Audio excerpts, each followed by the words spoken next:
Às vezes me pergunto se um coração de criança consegue mesmo entender a diferença entre um sonho inocente e o começo de um pesadelo. Naquela noite, enquanto corria descalça pela rua escura com o gosto de lágrimas na boca, aprendi que sim. Olá, meus queridos. Aqui é a vovó Zuleide, com meus 72 anos de vida, falando diretamente da minha casinha simples em Pelotas, no Rio Grande do Sul, onde o minuano corta os ossos no inverno e as lembranças às vezes doem mais que o frio. Quem me vê hoje, com meus cabelos branquinhos presos, minhas mãos enrugadas, preparando chímia de figo e meus óculos sempre pendurados numa correntinha colorida, jamais imaginaria o que vivi quando menina. Antes de começar essa história que carrego guardada por tantos anos, queria agradecer de coração a vocês que estão me assistindo. Se essa história tocar seu coração, deixe seu like, se inscreva no canal e me conta nos comentários quais são as pessoas mais especiais da sua vida. Aproveita também e diz de onde você está assistindo esse vídeo. Isso me ajuda a saber que não estou sozinha nessas lembranças pesadas que decidi finalmente compartilhar. Nasci em 1953, numa Pelotas bem diferente da que conhecemos hoje. Uma cidade onde o cheiro das fábricas de doces se misturava com o aroma do café passado nas casas de família, onde as crianças ainda brincavam nas calçadas até o sol se pôr, e onde todo mundo conhecia os vizinhos pelo nome. Nossa casa ficava no bairro Fragata, uma casinha modesta de madeira pintada de azul claro, com um pequeno jardim na frente, onde minha mãe cultivava gerânios e begônias que deixavam a entrada colorida mesmo nos dias mais cinzentos. Éramos uma família simples, mas nunca nos faltou o necessário. Meu pai, Antônio, trabalhava na indústria de conservas, uma das maiores da cidade na época. Saía de casa ainda escuro e voltava quando o sol já tinha se posto, sempre com aquele cheiro peculiar de pêssegos e abacaxis impregnado na roupa. Minha mãe, Ivone, era costureira, dessas que faziam milagres com retalhos, transformando pedaços esquecidos de tecido em colchas, cortinas e até mesmo vestidos para as festinhas da escola. Eu era filha única, e isso, na minha cabecinha de criança, era o único problema da minha vida. Enquanto as outras meninas reclamavam dos irmãos que puxavam suas tranças ou quebravam suas bonecas, eu sonhava em ter alguém com quem dividir meus brinquedos, meus segredos, minha vida. Um irmãozinho ou uma irmãzinha que fosse meu companheiro para sempre. Mãe, quando eu vou ganhar um irmãozinho? Perguntava quase todos os dias enquanto ajudava a estender as roupas no varal do quintal. Minha mãe sempre sorria daquele jeito dela, meio triste, meio esperançoso. Um dia, minha filha, quando Deus quiser. Eu não entendia por que Deus demorava tanto para querer, já que eu rezava todas as noites pedindo um irmãozinho. Fazia promessas infantis também. Prometia arrumar minha cama todos os dias, comer toda a comida do prato sem reclamar, tirar só notas boas na escola. Mas os meses passavam e meu pedido continuava sem resposta. Nossa rotina era simples e previsível. Pela manhã, meu pai saía para o trabalho depois de tomar o café preto e forte que minha mãe preparava. Eu ia para a escola municipal do bairro, onde estudava aplicadamente, sempre entre as melhores da classe. À tarde, voltava para casa e ajudava minha mãe com os afazeres domésticos ou ficava sentada perto dela enquanto costurava, contando as histórias que tinha aprendido na escola ou que inventava na minha cabeça fértil. Aos domingos, íamos à missa na igreja matriz. Eu com meu vestidinho engomado, meu pai de camisa branca passada a ferro, minha mãe com um lenço colorido na cabeça. Depois, se o tempo permitisse, caminhávamos até a praça para tomar sorvete ou simplesmente sentar nos bancos e observar os pombos. Eram dias tranquilos, de uma felicidade modesta, mas verdadeira. Nas noites de sábado, quando não tinha aula no dia seguinte, meu pai às vezes me levava para ver o Internacional de Porto Alegre jogar pelo rádio. Não tínhamos televisão ainda. Luxo de gente rica, como dizia meu pai. Sentávamos juntos na sala, o rádio no meio da mesa, e ele me explicava as regras do futebol, a importância de cada jogador, por que o goleiro podia pegar a bola com as mãos quando ninguém mais podia. Eu não entendia muito bem, nem me interessava tanto pelo esporte, mas adorava aqueles momentos em que tinha a atenção total do meu pai. Um dia vou te levar para ver o Inter jogar no Beira-Rio, filha, ele prometia, os olhos brilhando de entusiasmo. Quando você for maiorzinha e eu juntar um dinheirinho. Eu concordava, empolgada não pelo jogo em si, mas pela perspectiva de uma aventura com meu pai na capital. Porto Alegre parecia tão distante, tão grandiosa na minha imaginação infantil, quase como ir para outro país. Na escola, eu era uma menina quieta, mas tinha minhas amigas. Gostava especialmente da Vera, uma menina de tranças loiras e sardas no nariz que morava a 2 quadras da minha casa. Brincávamos juntas depois da aula, inventando histórias com nossas bonecas de pano, construindo casinhas com caixas de sapato, desenhando famílias imaginárias onde sempre incluíamos muitos irmãos. Tenho inveja da tua casa, confessei uma vez a Vera, que tinha 3 irmãos mais velhos. Deve ser tão divertido nunca ficar sozinha. Nem sempre, ela respondeu, franzindo o nariz sardento. Eles pegam minhas coisas sem pedir, me chamam de chata e o banheiro está sempre ocupado quando mais preciso. Mas para mim, aquilo tudo soava como um sonho. O barulho, a confusão, a certeza de que, não importava o que acontecesse, você sempre teria alguém do seu lado, alguém do seu sangue. Minha mãe percebeu cedo essa minha fixação por ter um irmão. Tentava me distrair com outras coisas. Me ensinou a bordar quando eu tinha apenas 6 anos. Me deixava ajudar na cozinha preparando o pão caseiro que fazíamos toda semana. Contava histórias de quando ela era menina lá no interior, numa cidadezinha tão pequena que nem aparecia nos mapas. Sabe, Zuleide, ela me disse certa vez, enquanto trançava meu cabelo para a escola. Às vezes, a família que Deus nos dá não é tão grande quanto queremos, mas isso não significa que seja menos especial. Eu entendia o que ela queria dizer, mas no fundo do meu coração infantil, ainda sonhava com um irmãozinho. Imaginava como seria ensiná-lo a andar, a falar, a ler as primeiras palavras. Como seria protegê-lo dos meninos mais velhos na escola, compartilhar segredos debaixo das cobertas nas noites de tempestade, ter uma cumplicidade que só irmãos conhecem. A vida seguia seu curso tranquilo em nossa casa azul. As estações passavam, os verões escaldantes onde dormíamos de janelas abertas, os outonos com folhas secas que eu adorava pisar para ouvir o barulho, os invernos rigorosos com o minuano fazendo as janelas rangerem, as primaveras que traziam de volta as flores ao jardim da minha mãe. Foi numa dessas primaveras, quando eu tinha 9 anos, que comecei a notar mudanças em casa. Pequenas coisas no início. Meu pai chegando mais cedo, com um semblante preocupado que tentava esconder com sorrisos forçados. Minha mãe contando moedas na mesa da cozinha depois que eu já deveria estar dormindo, suspirando ao fazer as contas do mês. "Está tudo bem, mãe?" perguntei uma noite, quando a peguei chorando silenciosamente sobre a máquina de costura. "Está sim, minha flor", ela respondeu, enxugando rapidamente as lágrimas. "Só estou cansada. O trabalho não tem fim quando se tem uma família para cuidar." Acreditei nela, porque crianças tendem a acreditar no que os adultos dizem, mesmo quando todas as evidências apontam para o contrário. Mas as mudanças continuaram, agora mais evidentes. O café da manhã, antes farto com pão caseiro, geleia e às vezes até queijo, passou a ser apenas pão com margarina. Os vestidos novos que minha mãe costumava fazer para mim nas datas especiais foram substituídos por roupas reformadas das minhas primas mais velhas. "Precisamos economizar um pouquinho", explicava minha mãe quando eu perguntava por que não podíamos mais tomar sorvete aos domingos depois da missa. "É só por um tempo até as coisas melhorarem." O que eu não sabia então, só fui entender muito depois, é que a fábrica onde meu pai trabalhava estava em dificuldades. Os pedidos tinham diminuído, havia rumores de demissões e o salário que antes era pago em dia agora vinha em parcelas irregulares, quando vinha. Mesmo assim, nossa família se mantinha unida.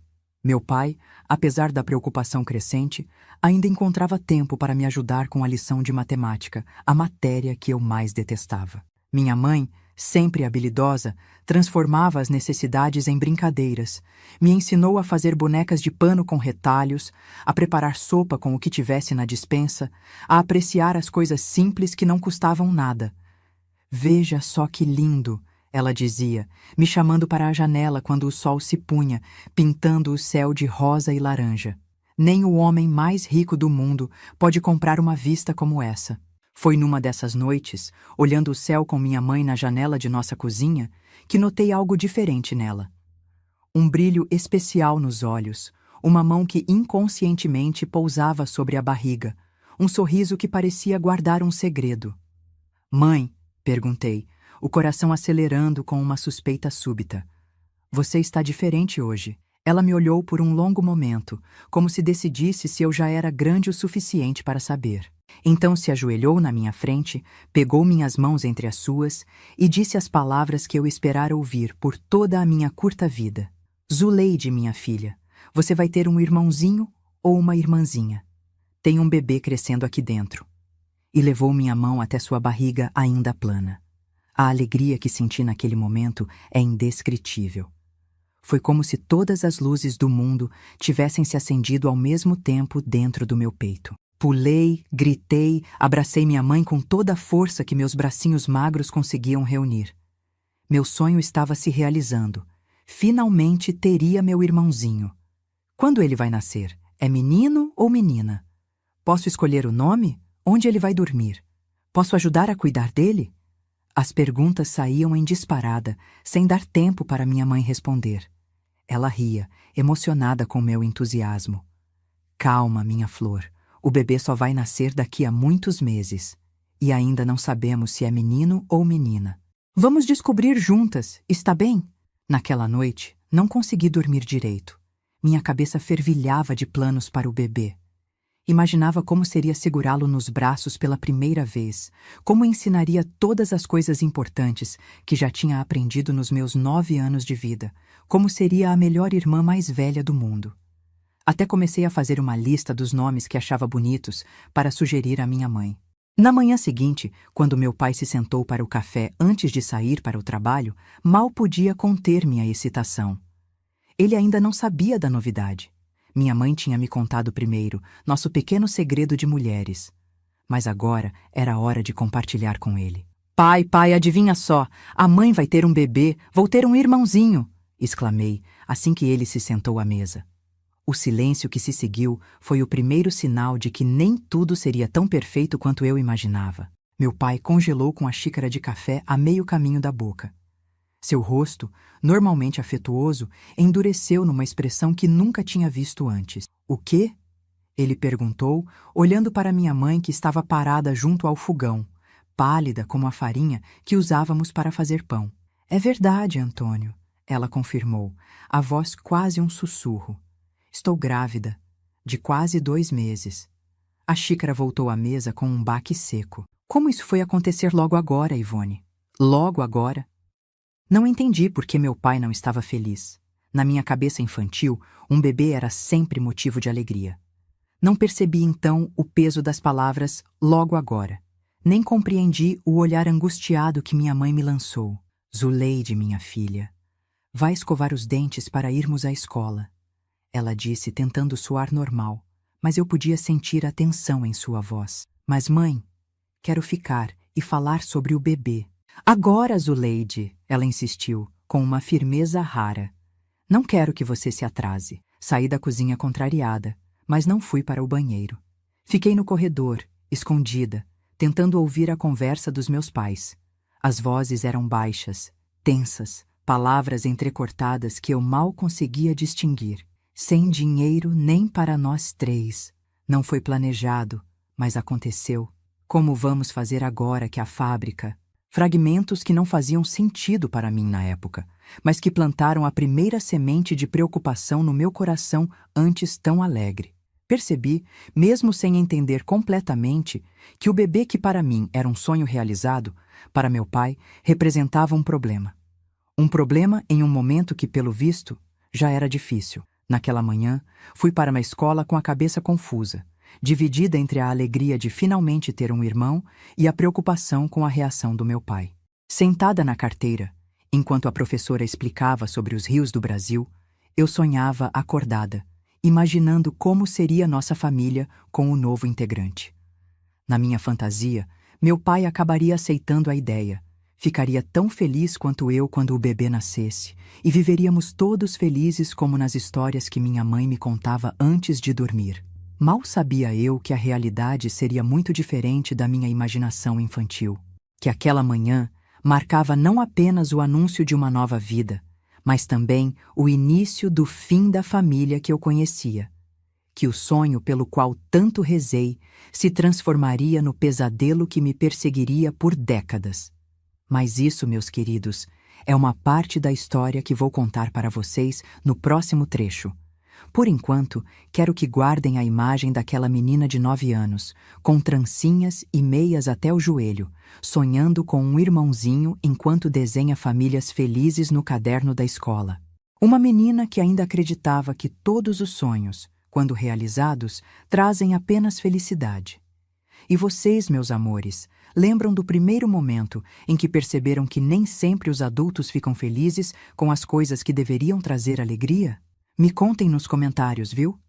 Essa vovó adora ler cada palavrinha que vocês escrevem. E se gostaram dessa primeira parte da minha história, deixem aquele like carinhoso que esquenta o coração dessa senhora. Vamos continuar nossa conversa, porque essa história ainda tem muito para ser contada. Os dias que se seguiram ao anúncio da gravidez da minha mãe foram como caminhar sobre gelo fino. Cada passo dado com cuidado, cada palavra medida, a tensão no ar tão espessa que quase dava para cortar com uma faca. Nossa casa azul, antes um refúgio de tranquilidade, agora parecia guardar um segredo pesado que ninguém ousava mencionar abertamente. Meu pai continuava saindo cedo para o trabalho, mas voltava cada vez mais tarde. O cheiro de pêssegos e abacaxi substituído por outro odor que só muito depois identifiquei como cachaça barata.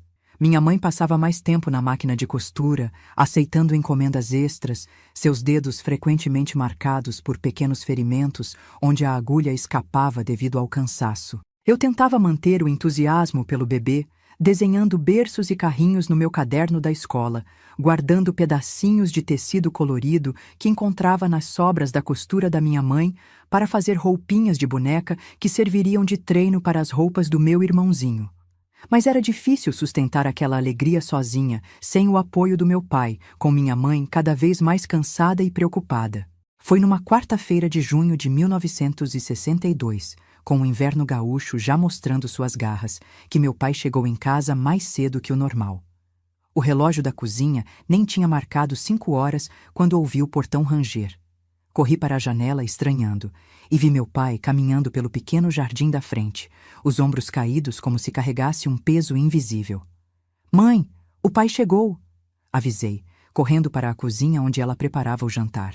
Ela largou a colher de pau com que mexia o feijão e enxugou as mãos no avental. Seu rosto, já naturalmente pálido, ficou ainda mais branco. "Antônio? Mas ainda é tão cedo!" murmurou, mais para si mesma do que para mim. Quando meu pai entrou na cozinha, soube imediatamente que algo muito grave tinha acontecido. Não era apenas o horário incomum, nem a expressão derrotada em seu rosto. Era algo nos olhos, um vazio, uma ausência que nunca tinha visto antes. "Fechou", foi tudo que ele disse, jogando uma sacola de lona sobre a mesa. A fábrica fechou de vez. Minha mãe levou as mãos à boca, sufocando um soluço. Eu, parada na porta da cozinha, não entendia completamente o que estava acontecendo, mas sabia que era algo terrível. "Como assim fechou?" Minha mãe finalmente conseguiu perguntar. "Exatamente o que eu disse, Ivone. Chegamos hoje para trabalhar e os portões estavam trancados. Tinha um aviso pregado dizendo que a empresa estava em falência, que não tinha como pagar os funcionários, que estavam encerrando as atividades." Ele passou a mão pelos cabelos já grisalhos nas têmporas, um gesto de desespero contido. "Nem a indenização vamos receber. O dono fugiu, levou o que restava do dinheiro." "Meu Deus do céu!" minha mãe sussurrou, se apoiando na beirada do fogão para não cair. "E agora, Antônio? O que vamos fazer?" Meu pai não respondeu. Tirou da sacola de lona alguns pertences pessoais. Um par de botas de borracha, uma marmita vazia, um retrato meu e da minha mãe, que mantinha na gaveta de sua mesa. Parecia que cada objeto pesava 1 tonelada em suas mãos. "Pai!" Chamei baixinho, me aproximando.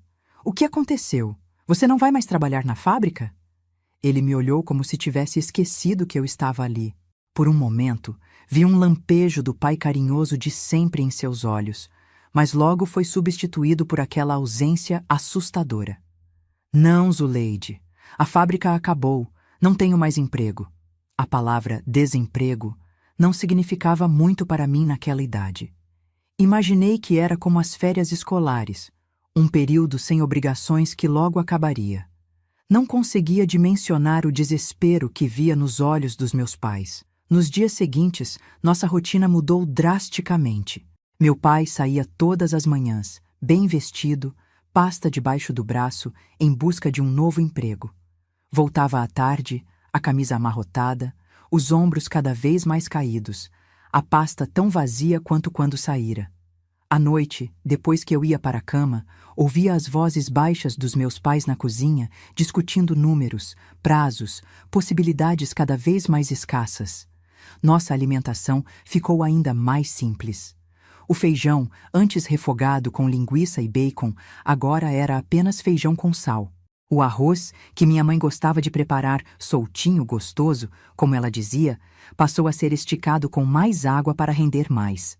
A carne aparecia no prato apenas aos domingos, e em porções cada vez menores.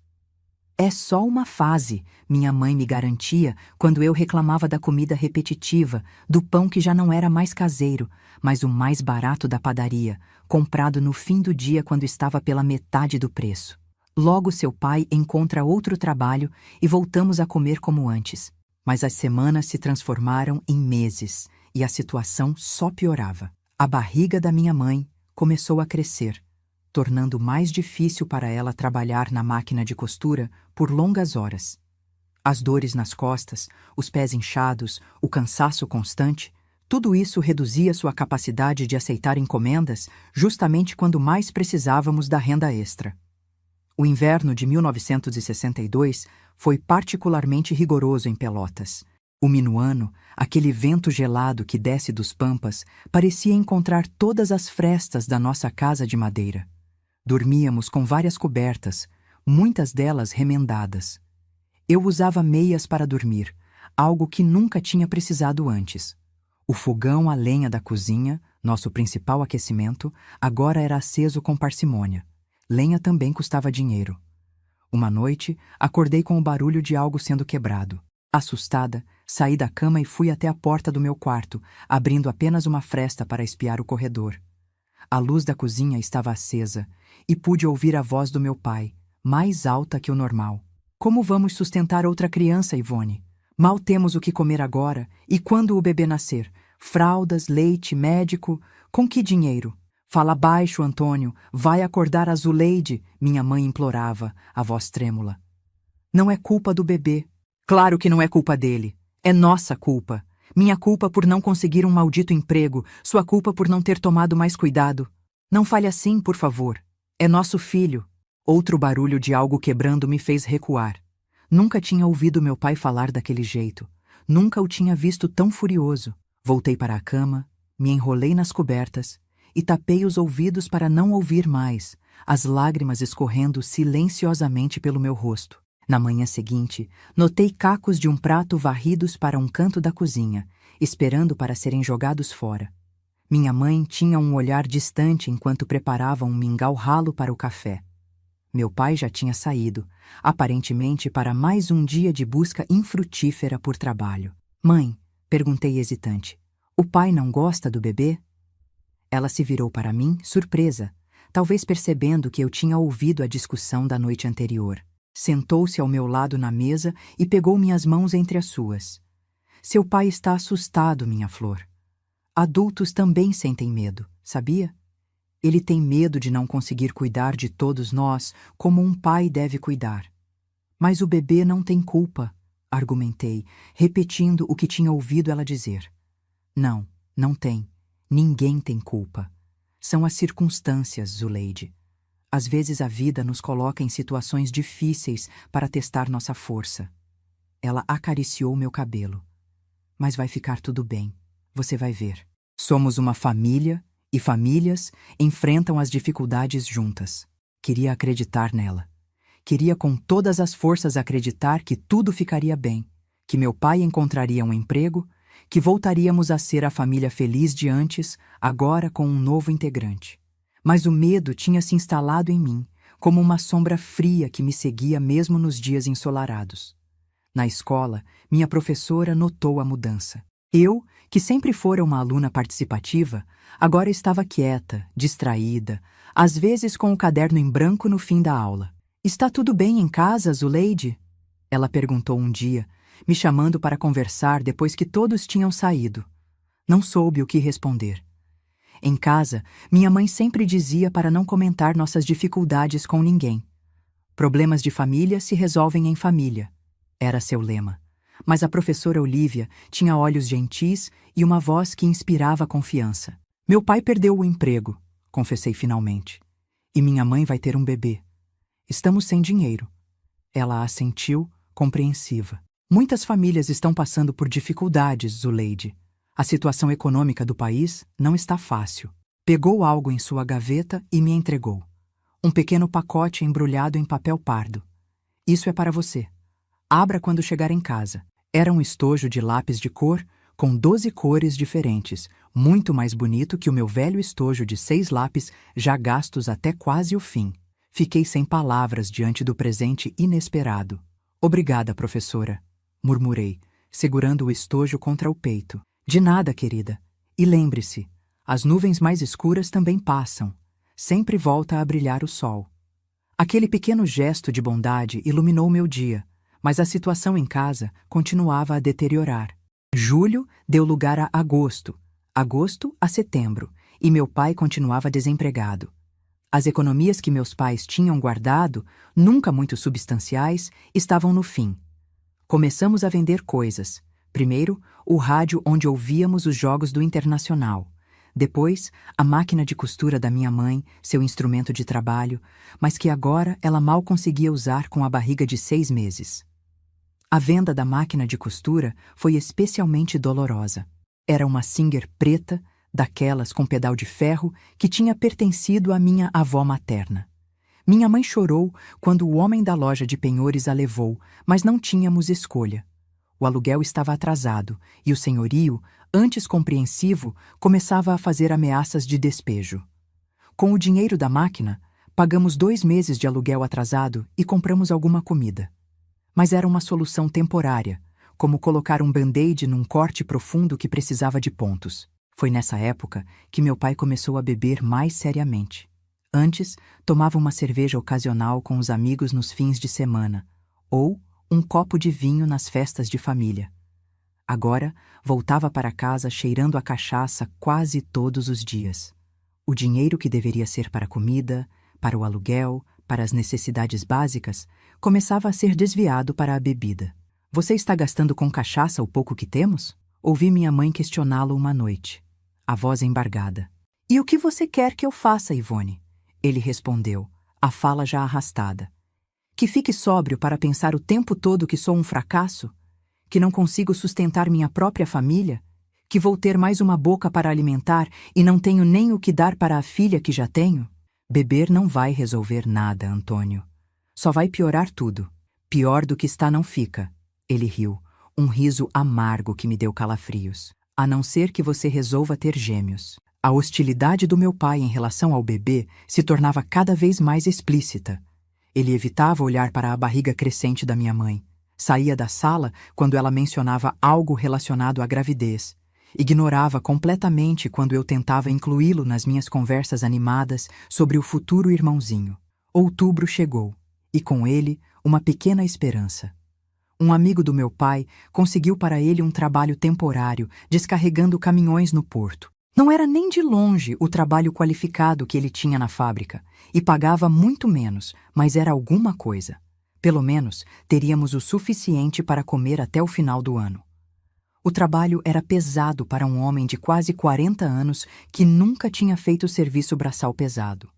Meu pai chegava em casa exausto, com as mãos cheias de calos, as costas doloridas. Mas por algumas semanas, pareceu que a velha energia tinha voltado. Ele sorria mais, Falava sobre planos para o futuro.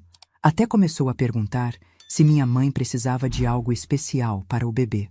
Quem sabe as coisas finalmente estão melhorando. Minha mãe comentou uma noite enquanto me ajudava com a lição de casa. Sua barriga agora estava grande, e o bebê se mexia tanto que às vezes podíamos ver os contornos de um pezinho ou uma mãozinha pressionando contra a pele esticada. Seu pai está trabalhando, logo vai ser Natal, depois o bebê nasce.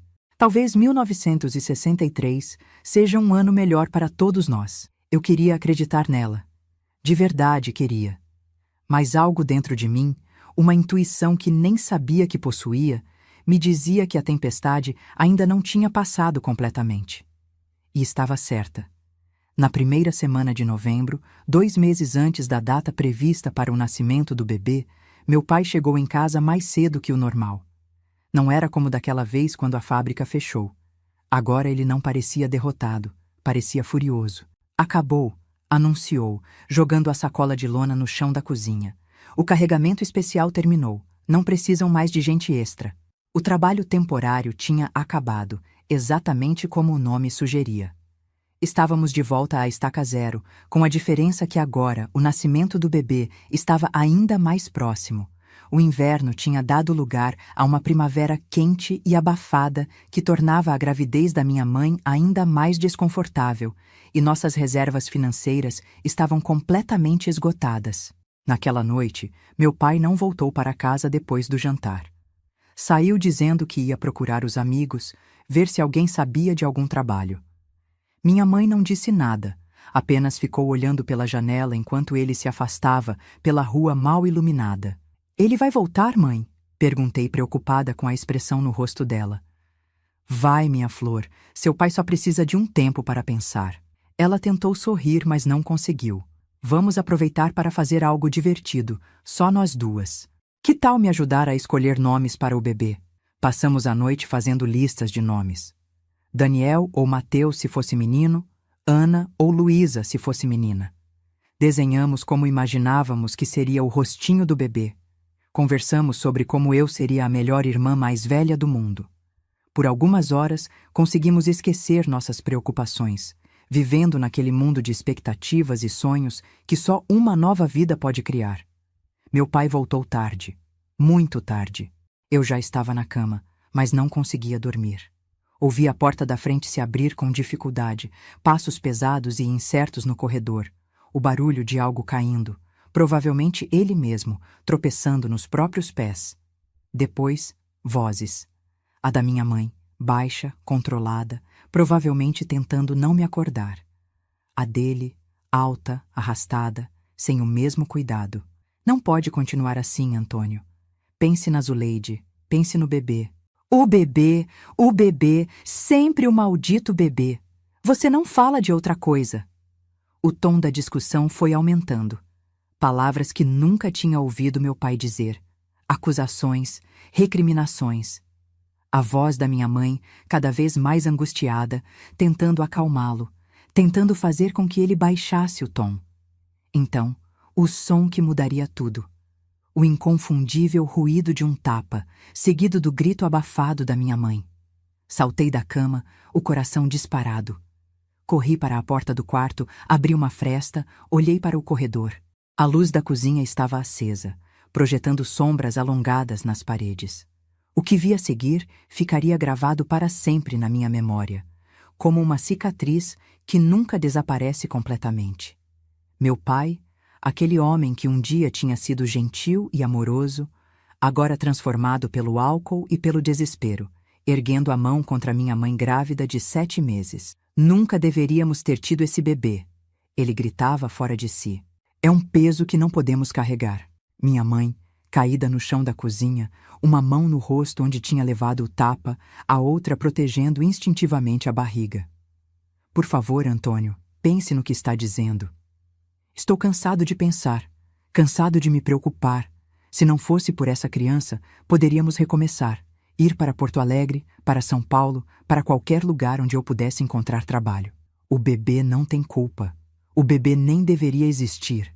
E então, o impensável. Meu pai, tomado por uma fúria cega que nunca tinha presenciado antes, chutou minha mãe. Não uma, mas várias vezes. Na perna, na coxa e, por fim, na barriga que carregava meu tão sonhado irmãozinho. O grito de dor da minha mãe me gelou até os ossos. Era um som que não parecia humano, um lamento primordial de dor e medo que ecoou pela casa silenciosa. Não pensei 2 vezes. Abri completamente a porta do meu quarto e corri para a cozinha, me jogando entre meu pai e minha mãe. Para, pai! Você vai machucar o bebê! Por um momento, ele pareceu confuso, como se não me reconhecesse. Seus olhos, injetados e turvos, focaram no meu rosto, e por um instante vi um lampejo de reconhecimento, talvez até de vergonha, mas logo foi substituído por aquela raiva cega novamente. Sai da frente, Zuleide! Isso não é assunto de criança! Não! Gritei, me agarrando às pernas da minha mãe, formando uma barreira humana com meu pequeno corpo. Não vou deixar você machucar a mãe e o meu irmãozinho. Ele hesitou, a mão erguida no ar. Por um momento terrível, pensei que fosse me bater também. Mas algo naquela cena, sua filha de 9 anos protegendo desesperadamente a mãe caída, pareceu penetrar na névoa alcoólica que obscurecia sua mente. Baixou a mão lentamente, deu um passo para trás, olhou para as próprias mãos como se pertencessem a outra pessoa. Então, sem dizer mais nada, virou-se e saiu da cozinha, seus passos pesados ecoando pelo corredor, a porta da frente batendo com força atrás dele. Fiquei ali, abraçada à minha mãe, sentindo seu corpo tremer contra o meu. Só então notei o sangue, um filete escuro escorrendo por entre suas pernas, manchando o chão da cozinha. Mãe, sussurrei, o pânico crescendo dentro de mim. Mãe, você está sangrando. Ela olhou para baixo, viu o sangue e seu rosto, já pálido de dor, ficou completamente branco. Meu bebê, gemeu, as mãos agarrando a barriga. Meu bebê, nunca tinha me sentido tão impotente, tão assustada, mas sabia que precisava fazer algo, que minha mãe e meu irmãozinho precisavam de ajuda imediatamente. Vou buscar socorro, mãe, prometi, me levantando com dificuldade. Não se mexa, vou buscar alguém. Corre para fora de casa como nunca tinha corrido antes, descalça, de camisola, sem me importar com o frio da noite ou com os olhares curiosos das poucas pessoas ainda na rua àquela hora. Corri até perder o fôlego, até sentir o peito queimar, até as lágrimas embaçarem completamente minha visão. Estava correndo em direção à delegacia mais próxima, o único lugar que minha mente em pânico conseguia pensar onde encontraria ajuda a essa hora da noite. Corri como se minha própria vida dependesse disso. E, de certa forma, dependia. Porque naquela noite terrível de novembro de 1962, não era apenas o destino do meu irmãozinho que estava em jogo, mas o futuro de toda a nossa família. O que aconteceu quando cheguei à delegacia, como os policiais reagiram ao ver uma menina de 9 anos em pânico, e o que encontramos quando voltamos para casa, isso, meus queridos, faz parte do capítulo mais sombrio da minha vida. Uma história que carrego como uma cicatriz invisível há mais de 60 anos. Corri pela rua escura com o coração quase saindo pela boca, meus pés descalços machucados pelas pedras e cacos de vidro que nem sentia. O medo me impulsionava como um motor invisível.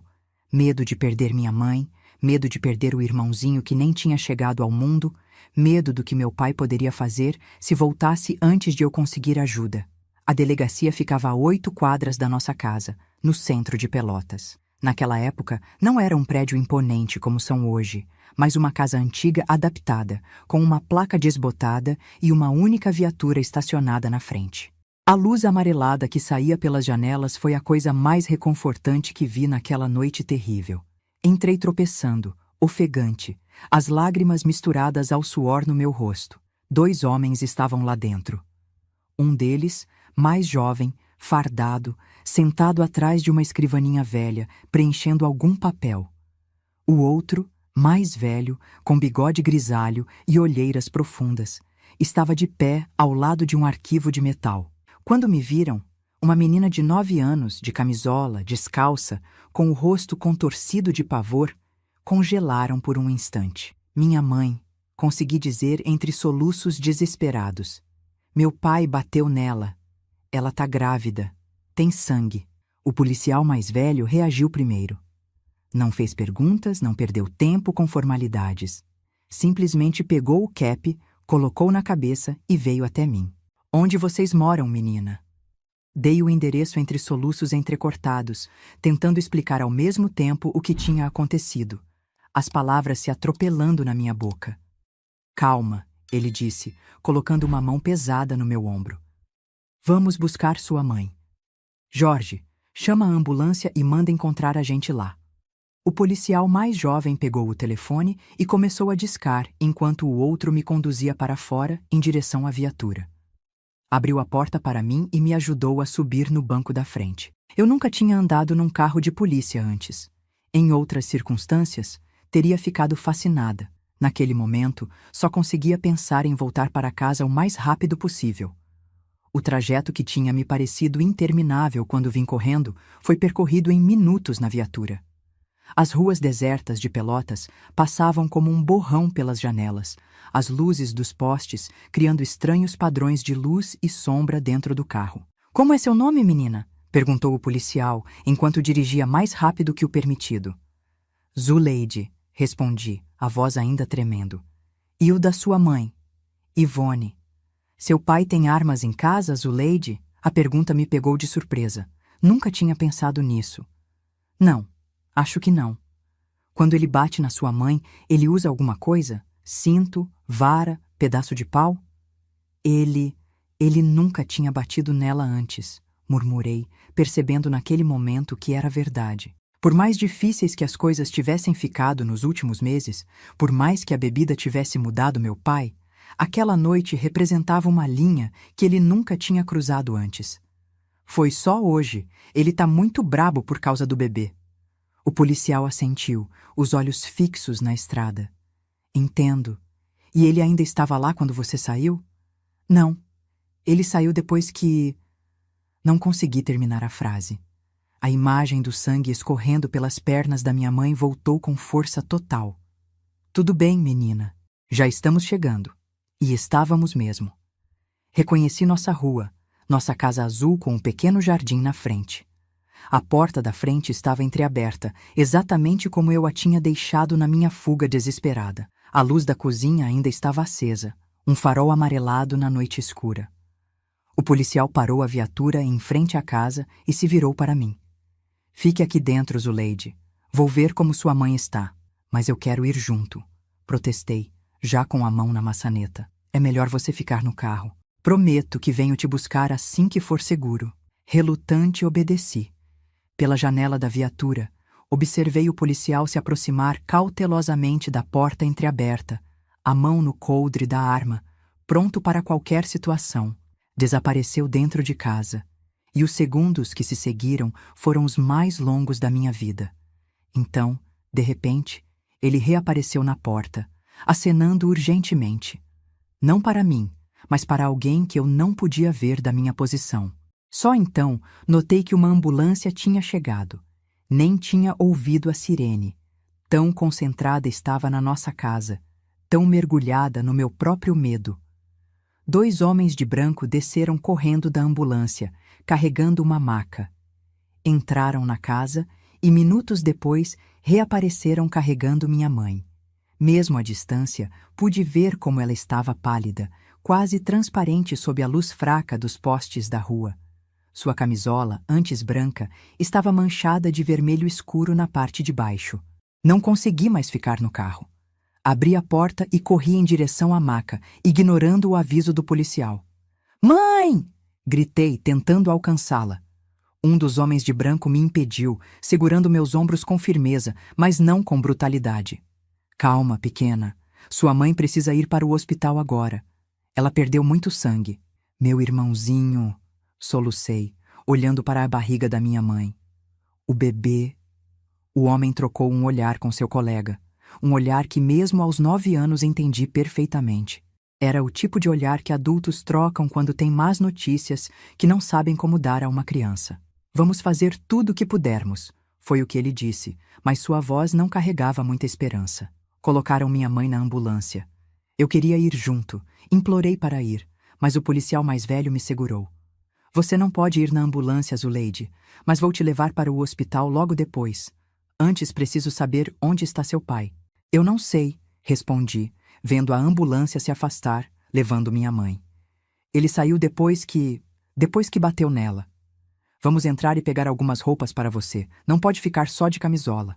Entramos na casa silenciosa.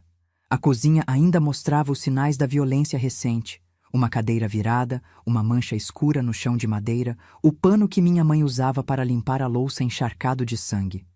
O policial me conduziu até meu quarto. Pegue uma muda de roupa e qualquer coisa que sua mãe possa precisar no hospital.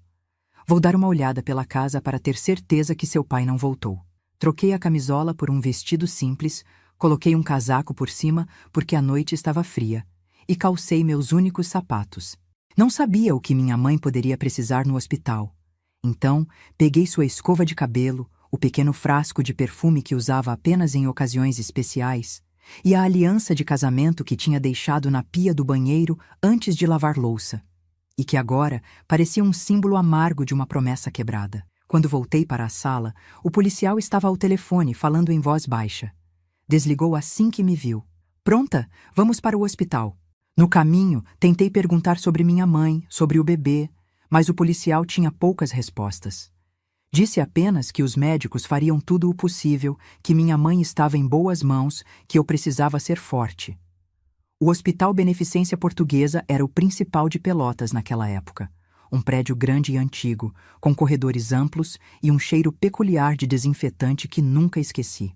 Quando chegamos, o policial falou com a recepcionista, mostrou seu distintivo e logo fomos conduzidos até uma área restrita.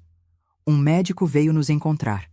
Um homem de meia idade, cabelos grisalhos nas têmporas, olhos cansados atrás de óculos de aros finos.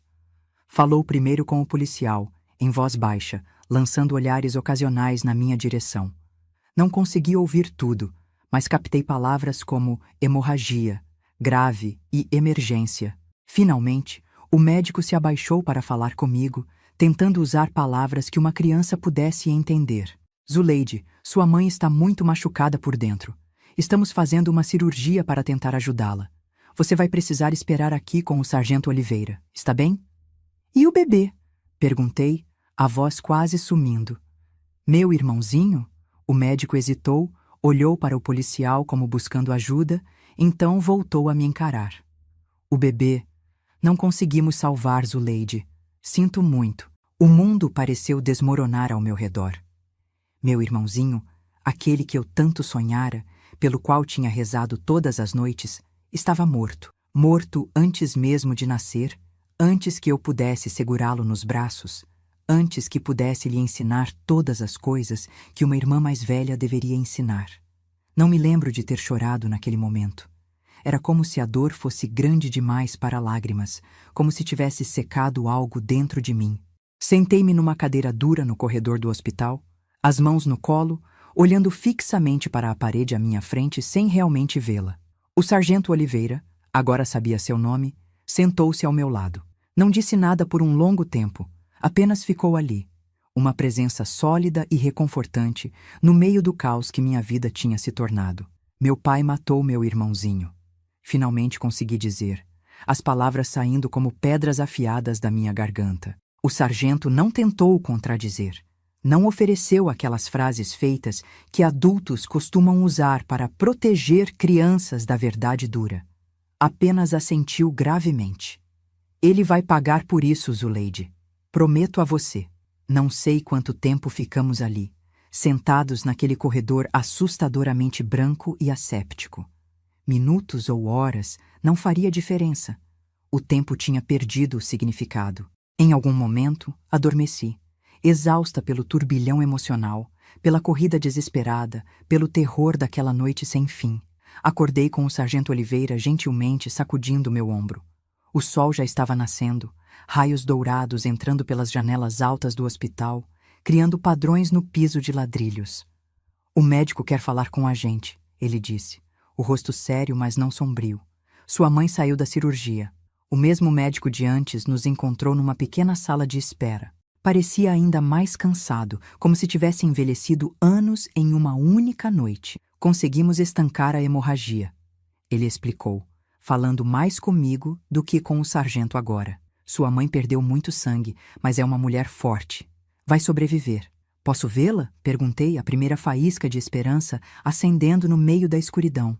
Ela ainda está sob efeito da anestesia, mas você pode vê-la por alguns minutos. Só não tente acordá-la, ela precisa descansar.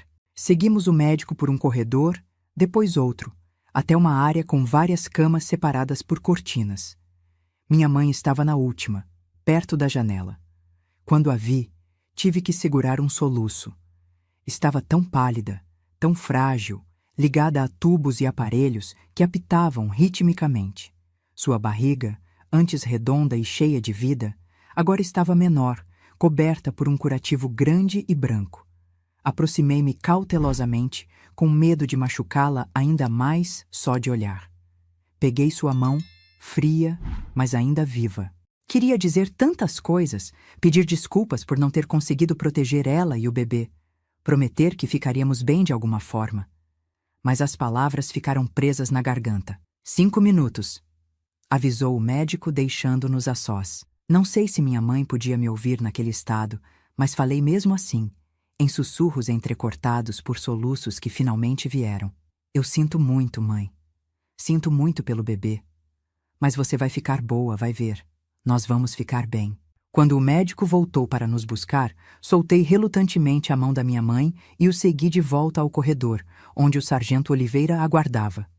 E agora? Perguntei, a realidade prática começando a se impor. Não podia voltar sozinha para casa, não tinha outros parentes em Pelotas. E meu pai? Meu pai era agora um estranho perigoso, alguém de quem eu tinha mais medo do que do escuro, dos trovões, de todas as coisas que assustam crianças. Agora vamos para a delegacia, respondeu o sargento. Precisamos registrar o que aconteceu oficialmente. E depois vamos encontrar um lugar seguro para você ficar até sua mãe se recuperar. Na delegacia, aconteceu algo que até hoje me emociona quando lembro. A escrivã, uma senhora de meia-idade chamada Dona Jurema, se compadeceu da minha situação.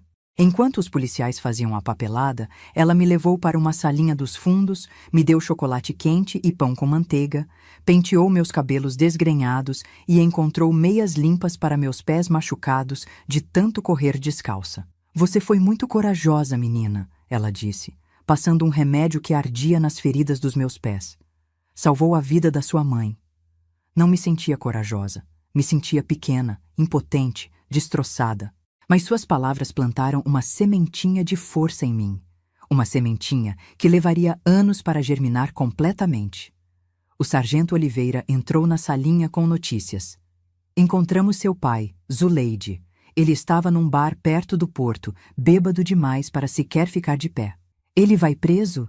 Perguntei, uma mistura confusa de medo e alívio se agitando dentro de mim. Sim, vai responder por tentativa de homicídio. Não vai poder machucar você ou sua mãe novamente. Devia ter ficado aliviada, e parte de mim ficou. Mas outra parte, a parte que ainda lembrava do pai carinhoso que me explicava as regras do futebol, que prometia me levar para ver o Inter jogar no Beira-Rio, sentiu uma dor aguda e profunda. Porque naquele momento, entendi que tinha perdido não apenas meu irmãozinho que nunca chegou a nascer, mas também meu pai.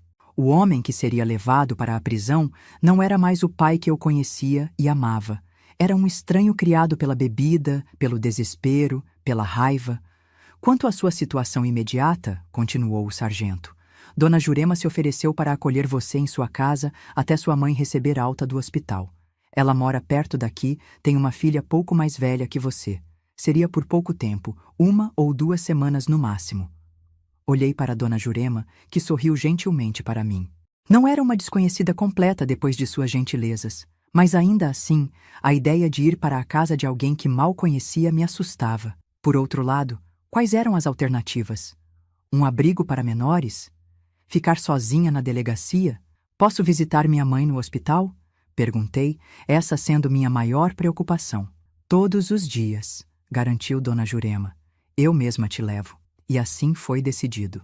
Fui para a casa modesta, mas acolhedora de Dona Jurema, conheci sua filha Teresa, que tinha 12 anos e me emprestou roupas e livros para ler, e me adaptei a uma rotina temporária que incluía visitas diárias ao hospital. A cada dia, minha mãe parecia um pouco melhor, um pouco mais forte, embora a tristeza em seus olhos fosse um abismo sem fundo. Uma semana depois do incidente, ela estava suficientemente recuperada para falar sobre o futuro. Não podemos voltar para aquela casa, Zuleide, ela disse, segurando minhas mãos entre as suas. Estávamos sozinhas no quarto do hospital, o sol da tarde entrando pela janela, iluminando seu rosto ainda pálido, mas determinado. Tem muitas lembranças ruins lá agora. Para onde vamos então? Perguntei, o medo do desconhecido se misturando à esperança de um novo começo. Tenho uma prima em Porto Alegre. Escrevi para ela, contando o que aconteceu. Ela disse que podemos ficar com ela até nos estabelecermos. É uma cidade grande, com mais oportunidades. Podemos recomeçar lá. Porto Alegre. A cidade que meu pai sempre prometera me levar para ver o Inter jogar. Agora iríamos morar lá, mas sem ele. A vida tinha uma ironia cruel às vezes. Quando vamos? Assim que eu receber alta. Talvez na próxima semana. O sargento Oliveira se ofereceu para ir até nossa casa e pegar nossas coisas. Ela hesitou, uma sombra passando por seu rosto. Tem alguma coisa especial que você queira que ele traga? Algum brinquedo? Livro? Pensei no meu pequeno quarto na Casa Azul, nos poucos pertences que tinha, nos desenhos que tinha feito para o bebê que nunca chegaria. Nada disso importava mais. Só o álbum de fotografias, respondi. Aquele que tem as fotos de quando eu era pequena. Ela assentiu, compreendendo. Não estávamos apenas deixando uma casa para trás, estávamos deixando uma vida inteira. Mas levaríamos as memórias dos tempos bons, antes que tudo desmoronasse. Vai ser um novo começo para nós duas, minha flor, ela disse, acariciando meu rosto. Não vai ser fácil no início, mas vamos conseguir. Temos uma à outra. No dia em que minha mãe recebeu alta do hospital, o sargento Oliveira veio nos buscar em sua viatura particular. No banco de trás estavam 2 malas com nossas roupas e objetos pessoais, incluindo o álbum de fotografias que eu tinha pedido. O julgamento do seu marido será em alguns meses, ele explicou para minha mãe enquanto dirigia em direção à rodoviária. Vou precisar do endereço de vocês em Porto Alegre para mantê-las informadas. Obrigada por tudo, sargento, minha mãe respondeu, a voz embargada de emoção. Não sei o que teria acontecido se Zuleide não tivesse sido tão corajosa aquela noite. O sargento me olhou pelo retrovisor, um sorriso triste nos lábios. Você tem uma filha muito especial, dona Ivone. Cuide bem dela. Na rodoviária, ele insistiu em comprar nossas passagens com seu próprio dinheiro, ignorando os protestos da minha mãe. Considere um presente de despedida, disse, entregando os bilhetes para o ônibus das 2 da tarde. E um investimento no futuro de Zuleide. Tenho certeza que ela vai fazer coisas importantes na vida. Nos despedimos ali mesmo, na plataforma de embarque. O sargento Oliveira, aquele homem que tinha entrado em nossas vidas na pior noite possível e que tinha se tornado uma espécie de anjo protetor, nos deu um abraço desajeitado, mas sincero. Se precisarem de qualquer coisa, sabem onde me encontrar, foram suas últimas palavras. Quando o ônibus começou a se mover, olhei pela janela para a cidade que deixávamos para trás. Pelotas, com suas ruas de paralelepípedos, suas casas antigas, suas doçarias famosas. A cidade onde nasci, onde vivi minha infância, onde sonhei com um irmãozinho que nunca conheceria. A cidade que agora associava com dor, perda e traição. Ao meu lado, minha mãe também olhava pela janela, lágrimas silenciosas escorrendo por seu rosto, marcado pelo sofrimento recente. Peguei sua mão entre as minhas, numa inversão de papéis. Agora era eu quem tentava confortá-la. Vai ficar tudo bem, mãe, sussurrei, esperando acreditar nas minhas próprias palavras. Nós vamos ficar bem. O ônibus acelerou, deixando Pelotas cada vez mais para trás, levando-nos em direção a Porto Alegre, em direção ao desconhecido, em direção a um futuro que naquele momento parecia assustador, mas que eventualmente nos traria, se não a felicidade completa, pelo menos a paz que tanto precisávamos. Naquela viagem de 4 horas pela estrada, enquanto minha mãe cochilava ao meu lado, exausta pela recuperação ainda incompleta, fiz uma promessa silenciosa para o irmãozinho que nunca conheci, que viveria também por ele, que encontraria alegria também por ele, que não deixaria que sua breve existência tivesse sido em vão. E assim começou o mais difícil capítulo da minha vida. a luta para reconstruir do zero, para curar feridas que pareciam incuráveis, para encontrar um caminho em meio às ruínas do que um dia foi uma família feliz. Porto Alegre nos recebeu com uma garoa fina e persistente naquela tarde de novembro de 1962. Lembro do cinza do céu se misturando ao cinza dos prédios muito mais altos que qualquer construção em Pelotas. A capital gaúcha parecia um gigante comparada à cidade que deixamos para trás, barulhenta, movimentada, cheia de luzes, carros e desconhecidos apressados. A prima da minha mãe, Leonor, nos esperava na rodoviária. Era uma mulher de uns 40 anos, cabelos escuros presos num coque severo, lábios finos e um olhar que misturava compaixão e uma certa dose de "eu avisei". Mais tarde, descobri que ela nunca tinha aprovado o casamento da minha mãe com meu pai. Achava que ele não era confiável. Palavras dela: "Ivone, meu Deus, você está um fantasma". Foram suas primeiras palavras ao ver minha mãe descendo do ônibus, ainda visivelmente debilitada pela cirurgia, o rosto marcado por uma palidez doentia. Depois, seus olhos pousaram em mim, a menina magricela de 9 anos, com olheiras fundas e um olhar muito mais velho que sua idade. "E essa deve ser a Zuleide. A última vez que te vi, você era um bebê de colo". O apartamento de Leonor ficava no bairro Cidade Baixa, num prédio antigo de 3 andares sem elevador. Era pequeno, uma sala que também servia de quarto para ela, um quartinho dos fundos onde eu e minha mãe ficaríamos, uma cozinha apertada e um banheiro que precisávamos compartilhar. Mas era limpo, organizado e, principalmente, seguro. Nenhum fantasma nos esperava ali. Nenhuma lembrança dolorosa espreitava nos cantos. Leonor trabalhava como secretária num escritório de advocacia no centro da cidade e morava sozinha desde a morte do marido, 5 anos antes. Não tinham tido filhos, algo que ela dizia não lamentar. Homens só trazem problemas e filhos dão trabalho demais. Era seu lema, embora suas ações fossem muito mais gentis que suas palavras. Nos primeiros dias em Porto Alegre, minha mãe praticamente não saiu da cama.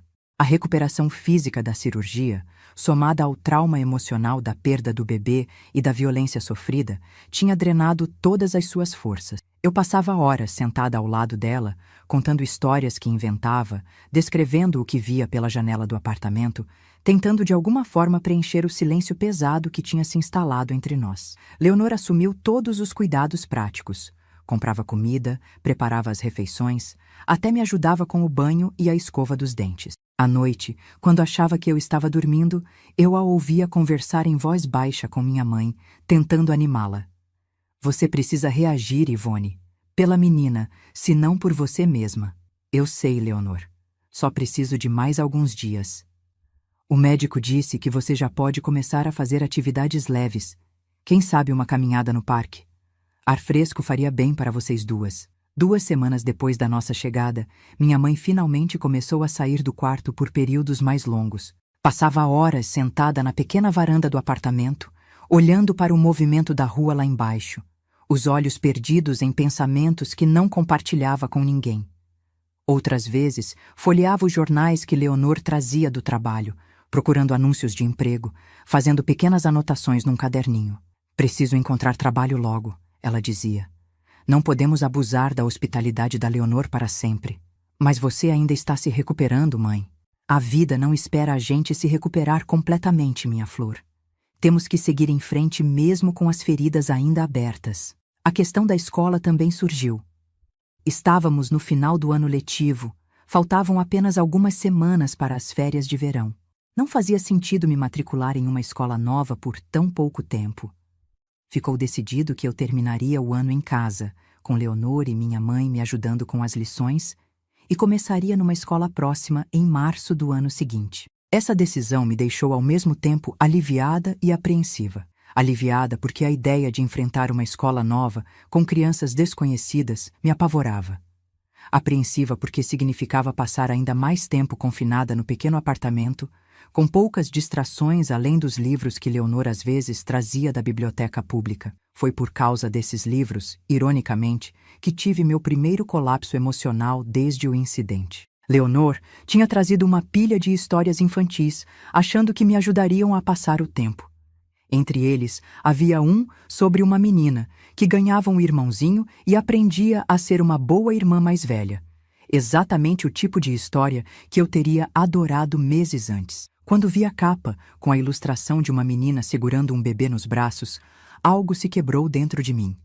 Comecei a chorar, primeiro silenciosamente, depois em soluços incontroláveis que sacudiam todo o meu corpo. Leonor, alarmada, tentou me acalmar, mas eu estava além de qualquer consolo. Era como se toda a dor que tinha reprimido nas últimas semanas, por tentar ser forte para minha mãe, por tentar não causar mais problemas, finalmente encontrasse uma saída. Minha mãe, ouvindo meu choro, saiu do quarto e me encontrou no chão da sala, abraçada ao livro, soluçando desesperadamente. Sem dizer nada, sentou-se ao meu lado e me abraçou. Não tentou me fazer parar de chorar, não ofereceu palavras vazias de consolo. Apenas ficou ali, segurando-me enquanto a tempestade emocional passava. Quando finalmente consegui falar, as palavras saíram entrecortadas entre soluços. É minha culpa. O que é sua culpa, minha flor? O bebê. Eu rezei tanto por um irmãozinho. Se eu não tivesse pedido tanto... Zuleide, olha para mim. Minha mãe segurou meu rosto entre suas mãos, forçando-me a encará-la. Seus olhos, antes opacos de tristeza, agora brilhavam com uma intensidade que não via desde antes do incidente. Nada disso é sua culpa. Você entendeu? Nada. Foi seu pai que fez aquilo, não você. Nunca você. Mas se eu não tivesse desejado tanto um irmão, desejar um irmão é uma coisa linda, natural. Todas as crianças desejam irmãos em algum momento. O problema não foi seu desejo. Foi a reação do seu pai a algo que deveria ter sido motivo de alegria. Aquela conversa foi o primeiro passo de um longo processo de cura para nós duas. Não foi a última vez que chorei pelo irmãozinho que nunca conheci, nem a última vez que me senti culpada, mas foi a primeira vez que falamos abertamente sobre nossos sentimentos desde a tragédia. Nos dias que se seguiram, minha mãe pareceu encontrar uma nova determinação. Começou a procurar emprego ativamente, saindo todas as manhãs vestida com o melhor que tinha. Um vestido azul marinho simples, mas elegante, os cabelos cuidadosamente penteados, um toque de batom para disfarçar a palidez. Não foi fácil. Ela tinha sido costureira em Pelotas, mas não tínhamos dinheiro para comprar uma máquina de costura nova. Além disso, as grandes lojas de Porto Alegre preferiam costureiras com experiência em alta costura, algo que minha mãe, acostumada a fazer concertos e roupas simples para a vizinhança do interior, não possuía. Dezembro chegou, trazendo o calor úmido do verão gaúcho e a proximidade do Natal. Uma época que antes associávamos com alegria, mas que naquele ano apenas destacava tudo o que tínhamos perdido. Não havia dinheiro para presentes, não havia um lar próprio para decorar, não havia motivos para a celebração. Mesmo assim, Leonor insistiu em manter algumas tradições. Comprou um pequeno pinheiro artificial que colocou num canto da sala, enfeitou-o com bolas coloridas que guardava de anos anteriores, até preparou rabanada e ambrosia na véspera de Natal. A vida continua, ela disse quando minha mãe questionou se realmente deveríamos comemorar. E essa menina merece um pouco de normalidade depois de tudo que passou. Na noite de Natal, após um jantar simples mas saboroso, Leonor me entregou um pacote embrulhado em papel colorido. Não é nada de muito valor. Ela se apressou em explicar. Mas achei que você ia gostar. Era um livro. O Meu Pé de Laranja Lima, de José Mauro de Vasconcelos. A história de um menino pobre que enfrenta dificuldades, mas encontra consolo em sua amizade com um pé de laranja-lima. Leonor não poderia ter escolhido presente melhor. Mergulhei na leitura como se fosse um refúgio, identificando-me com Zezé, o protagonista que, como eu, conhecia o sabor amargo da perda e da desilusão precoce. Janeiro trouxe uma novidade. Minha mãe finalmente conseguiu emprego numa loja de tecidos no centro da cidade. Não era o trabalho dos sonhos, mas pagava o suficiente para alugarmos um pequeno apartamento próprio e começarmos a realmente reconstruir nossas vidas. Nosso novo lar era um conjunto de 2 cômodos num prédio antigo no bairro Bonfim. Uma sala que servia também de quarto para minha mãe, um quartinho minúsculo que se tornou meu, uma cozinha do tamanho de um armário e um banheiro onde mal se podia virar. Mas era nosso, só nosso, e isso fazia toda a diferença. Os móveis vieram de brechós e doações.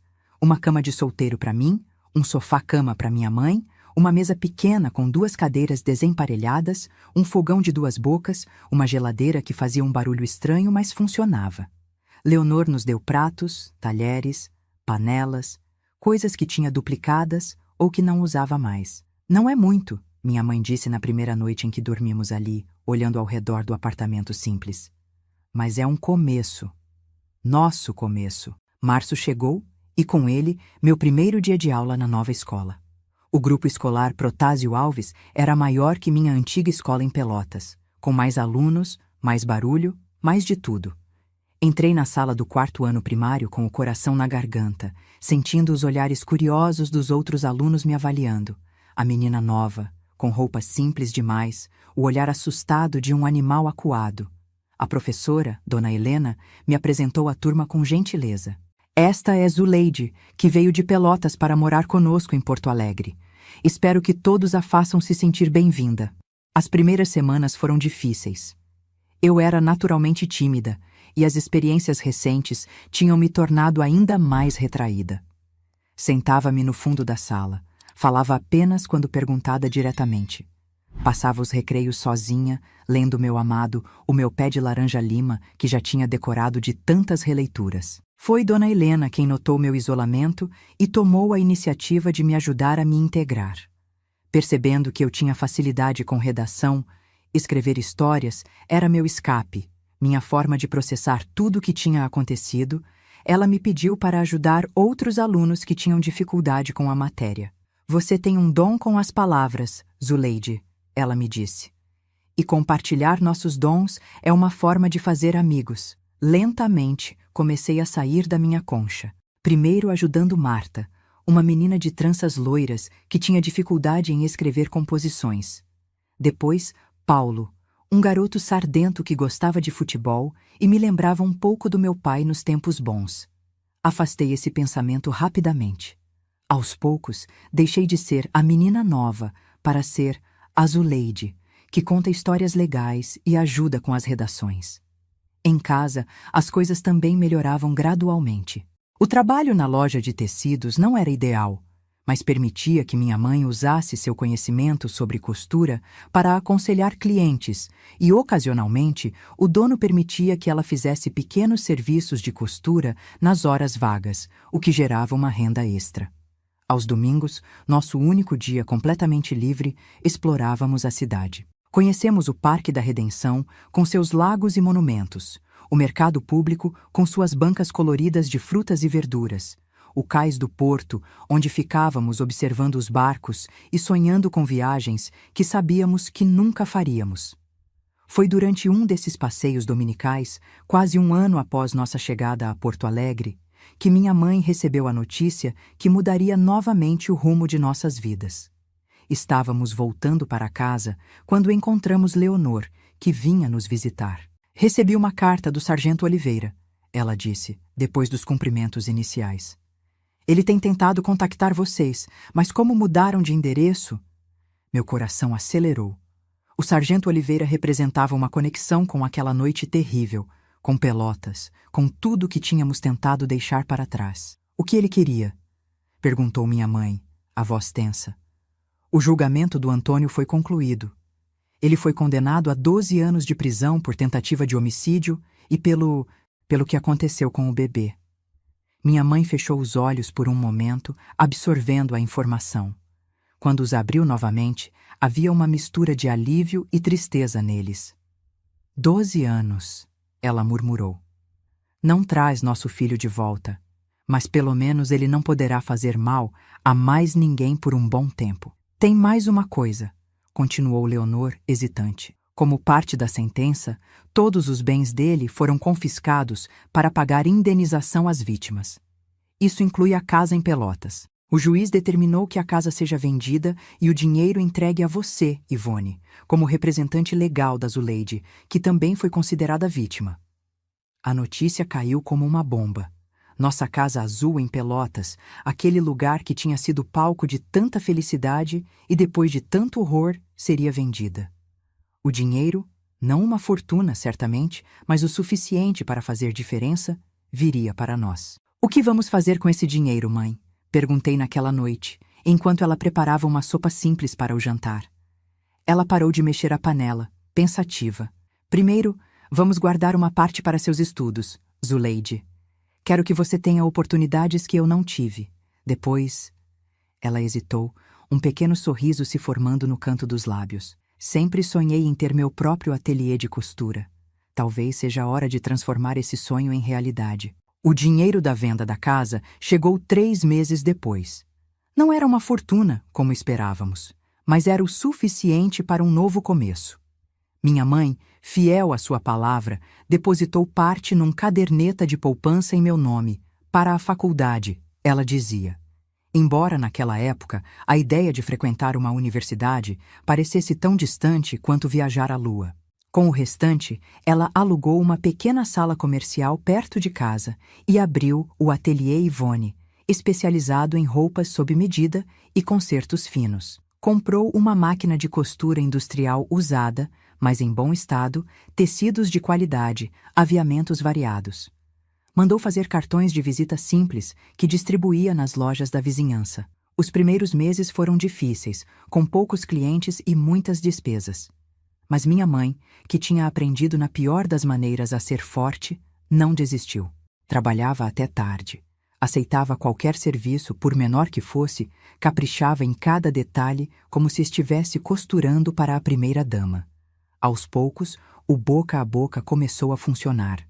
Uma cliente satisfeita indicava para uma amiga, que indicava para outra. Senhoras do bairro passaram a frequentar o ateliê não apenas para costura, mas para conversar, tomar um cafezinho, trocar receitas e fofocas. O ateliê Ivone se tornou um pequeno ponto de encontro feminino. Eu ajudava depois da escola e nos fins de semana. Aprendi a costurar botões, a fazer barras, a passar roupas no ponto certo. Mais que habilidades práticas, aprendi sobre perseverança, sobre reconstruir a vida após a tragédia, sobre encontrar beleza nos retalhos descartados. Os anos foram passando. 1964, 1965, 1966. O Brasil mudava ao nosso redor. Veio a ditadura militar, as passeatas, a repressão. Mas em nosso pequeno mundo, construíamos lentamente uma nova normalidade. Não era a vida que tínhamos sonhado em Pelotas, mas era uma vida que, aos poucos, voltava a ter momentos de alegria. Completei 15 anos em 1968, agora uma adolescente com sonhos e preocupações típicas da idade. A menina traumatizada de Pelotas tinha dado lugar a uma jovem que, embora carregasse cicatrizes invisíveis, aprendera a sorrir novamente, a fazer planos, a acreditar no futuro. O ateliê prosperava modestamente. Não éramos ricas, nunca seríamos, mas tínhamos o suficiente para viver com dignidade.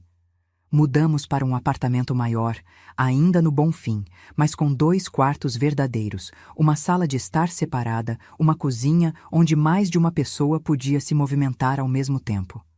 Minha mãe, que durante anos tinha se dedicado exclusivamente ao trabalho e a mim, começou timidamente a se abrir para outras possibilidades. Aceitou o convite de uma cliente para um chá beneficente, foi a um cinema com as amigas do ateliê, até permitiu que a vizinha do 302 a apresentasse ao irmão viúvo que tinha vindo do interior.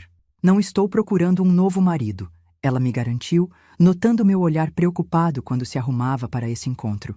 Mas não posso passar o resto da vida com medo, Zuleide. Em algum momento temos que arriscar novamente. Carlos, o irmão da vizinha, era um homem tranquilo de meia-idade, professor de matemática aposentado que agora dava aulas particulares. Não se parecia em nada com meu pai, nem fisicamente, nem no temperamento. Onde meu pai era impulsivo e apaixonado, Carlos era calmo e reflexivo. Onde meu pai era expansivo e barulhento, Carlos era contido e silencioso. Ele começou a frequentar nossa casa aos domingos para o almoço. Trazia sempre um doce de sobremesa, um livro que achava que eu poderia gostar, uma flor simples para minha mãe. Nunca tentou assumir o papel de pai para mim. Nunca pressionou por mais do que minha mãe estava disposta a dar. Lentamente, quase imperceptivelmente, ele se tornou parte de nossas vidas. Ajudava-me com as lições de matemática, matéria em que eu sempre tive dificuldade. Consertava pequenas coisas no apartamento, uma torneira que pingava, uma prateleira solta, a persiana que emperrava. Levava-nos para passeios de carro aos domingos, mostrando partes de Porto Alegre que nunca tínhamos visitado. Em 1970, quando eu tinha 17 anos e estava no último ano do colegial, minha mãe me chamou para uma conversa séria. Carlos me pediu em casamento, Zuleide. Não fiquei surpresa.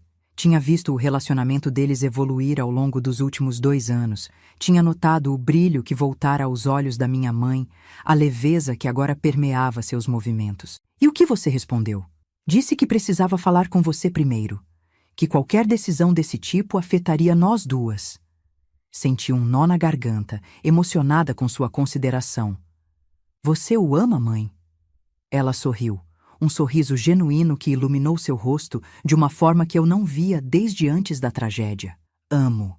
Não da forma intensa e avassaladora que amei seu pai no início. É um amor mais calmo, mais maduro.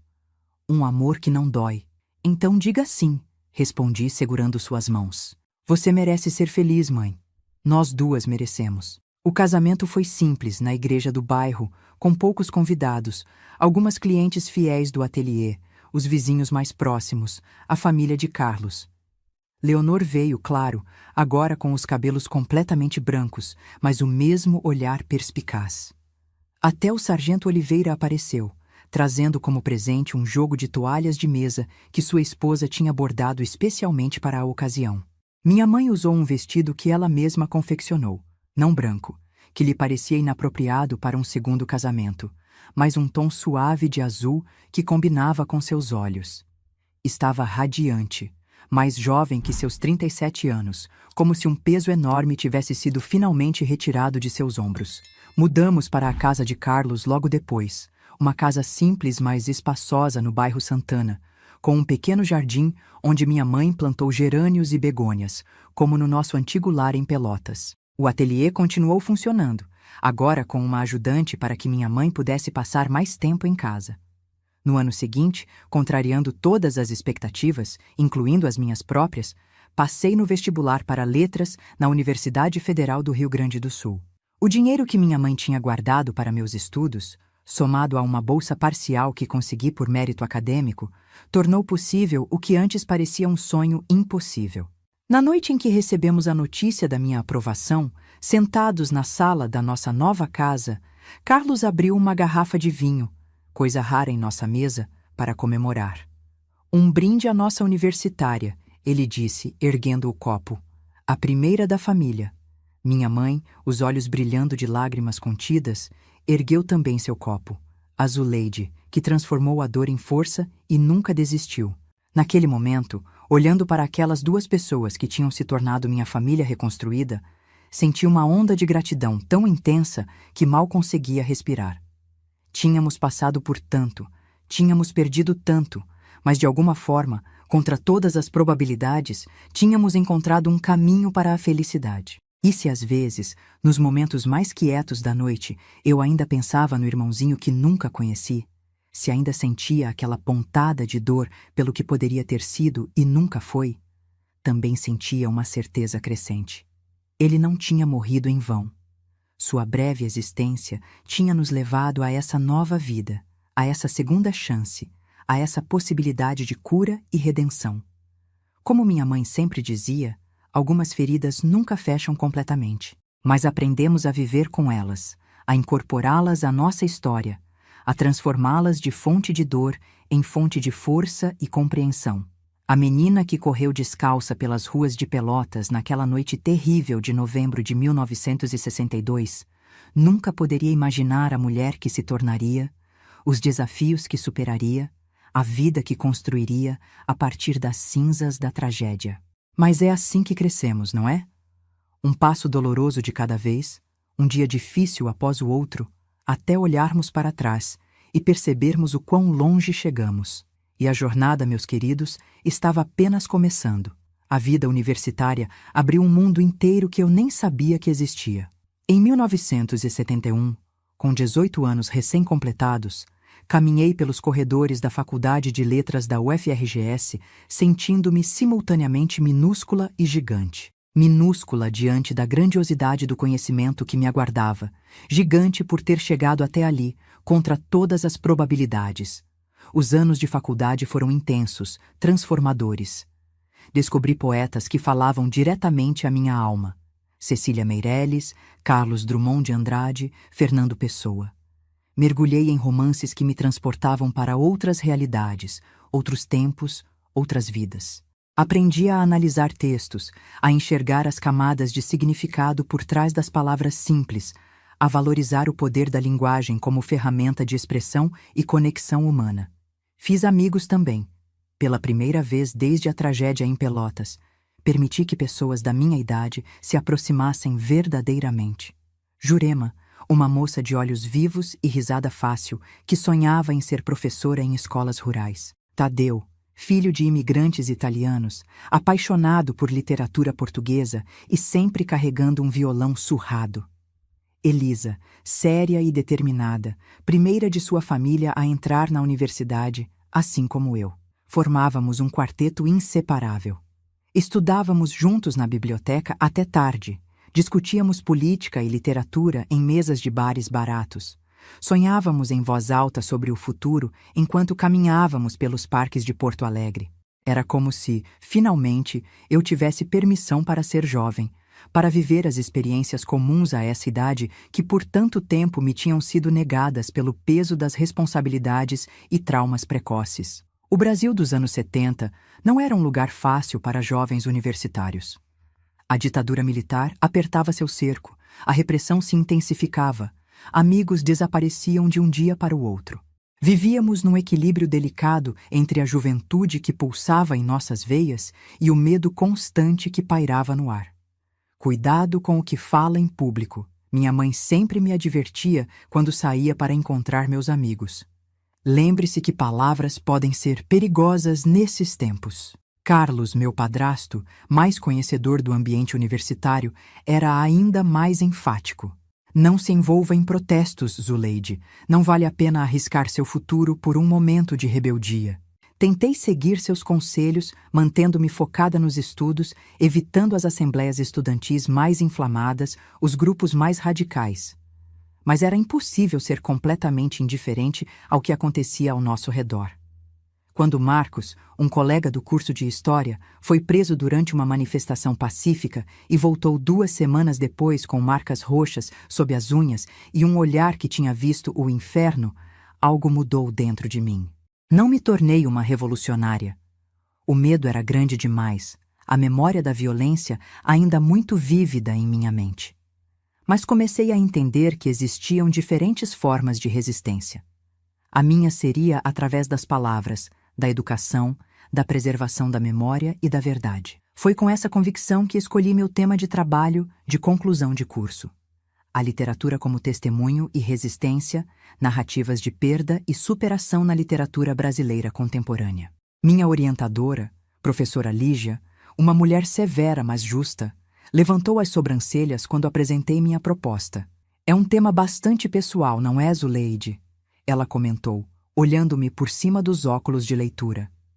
Todos os temas são pessoais, professora, respondi, surpresa com minha própria ousadia. A diferença é que alguns de nós admitimos isso e outros fingem uma objetividade que não existe. Ela sorriu, um sorriso raro que transformou completamente seu rosto austero. Bem observado.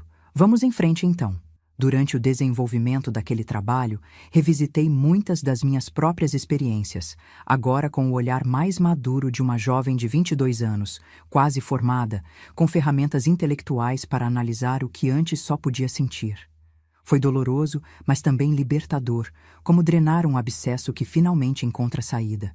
Me formei em dezembro de 1974, numa cerimônia simples, mas emocionante. Minha mãe chorou quando coloquei o capelo. Carlos bateu tantas fotos que acabou o filme da câmera.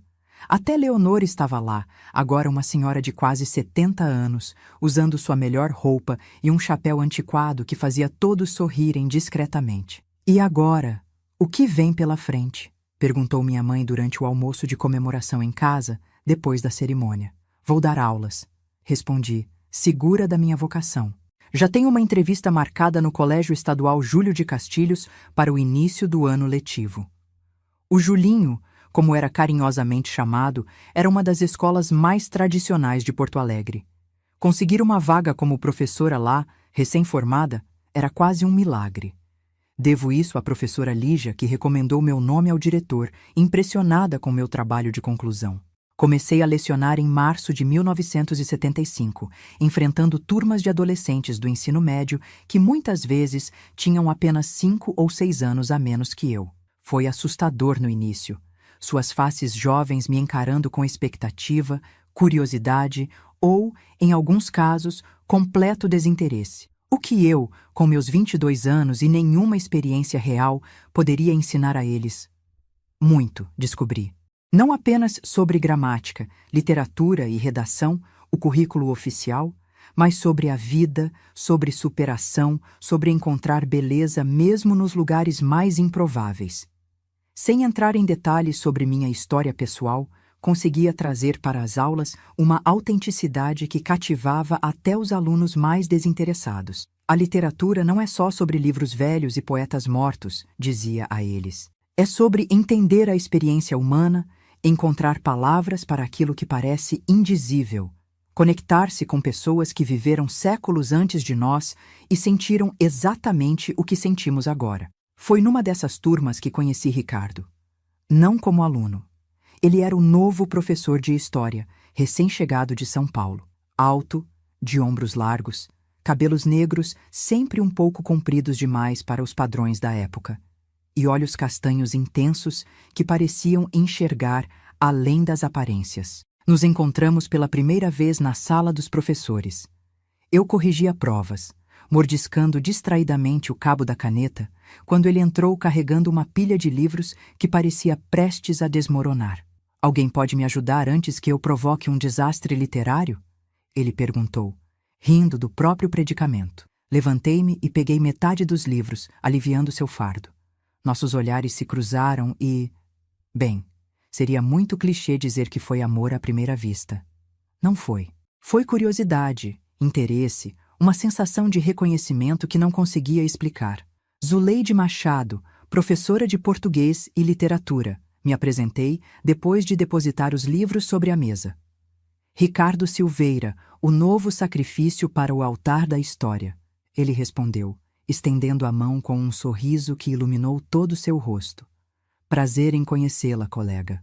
Nossa amizade começou assim, entre livros empilhados e piadas sobre o sistema educacional. Descobrimos interesses comuns, cinema nacional, música popular brasileira, caminhadas no Parque da Redenção aos domingos. Ele tinha vindo de São Paulo fugindo de um divórcio complicado, buscando um novo começo, assim como eu tinha vindo de Pelotas anos antes. Alguns meses depois, ele me convidou para assistir a um filme no Cinema Guarani. Não chamou de encontro, nem eu pensei nisso como tal. Éramos apenas 2 amigos, compartilhando uma tarde de sábado. Depois do filme, caminhamos até um café no centro histórico e conversamos por horas. Sobre o filme, sobre livros, sobre nossas vidas. Foi nessa conversa que, pela primeira vez, compartilhei minha história completa com alguém de fora da minha família. Não sei o que me levou a abrir-me dessa forma. Talvez a maneira como ele escutava, intensamente presente, sem julgamentos. Talvez a sensação de segurança que sua presença me transmitia. Ou talvez fosse simplesmente o momento certo, após anos de cura gradual. Contei sobre meu pai, sobre a gravidez da minha mãe, sobre a noite terrível em que perdi meu irmãozinho antes mesmo de conhecê-lo. Contei sobre nossa fuga para Porto Alegre, sobre a reconstrução lenta e dolorosa de nossas vidas, sobre como a literatura tinha sido meu refúgio e, eventualmente, minha vocação. Quando terminei, já era noite. As luzes do café criavam um ambiente íntimo, quase confessional.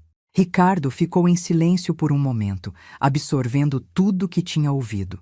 Então, Sem dizer uma palavra, pegou minha mão sobre a mesa e a apertou gentilmente.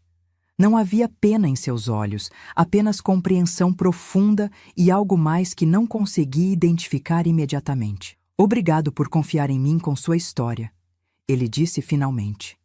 É uma honra conhecer alguém tão forte quanto você, Zuleide. Forte. Ninguém nunca tinha me chamado assim antes.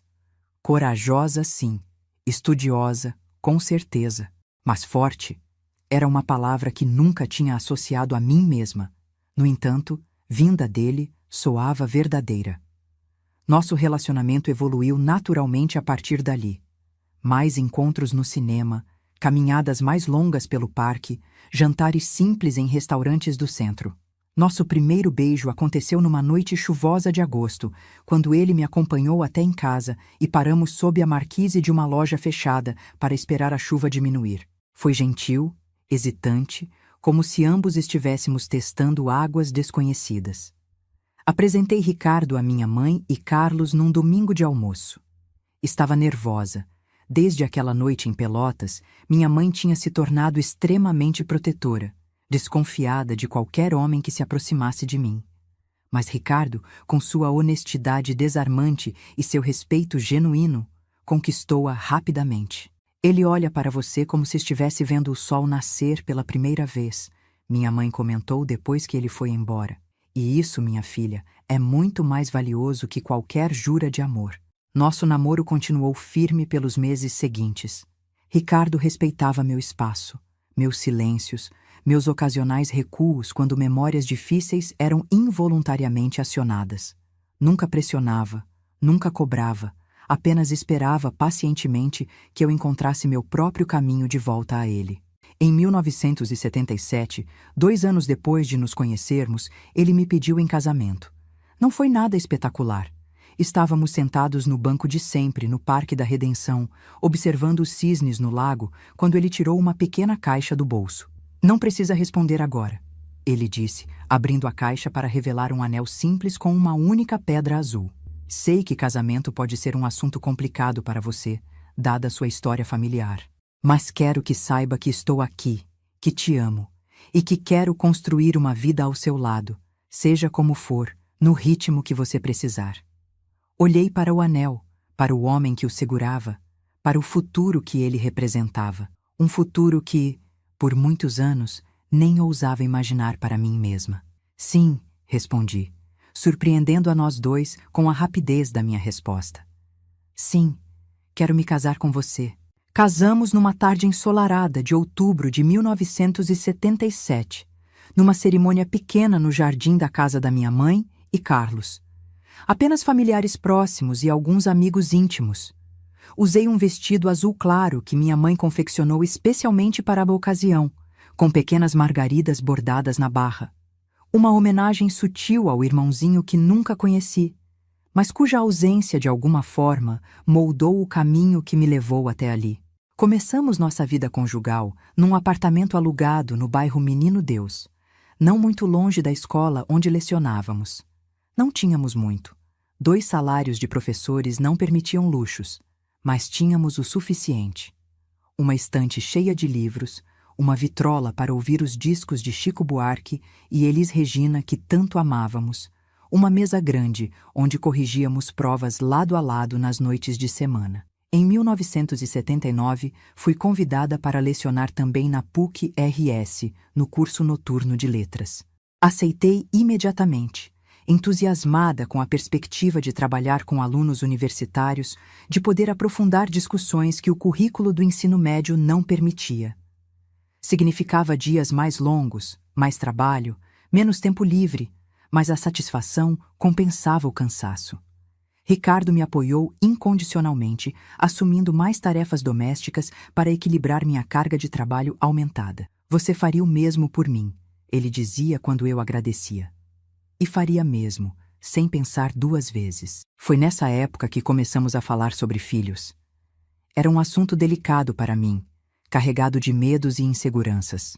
E se eu não soubesse ser mãe? E se repetisse, sem querer, padrões familiares que tanto me machucaram? E se perdesse o bebê, como minha mãe tinha perdido meu irmão?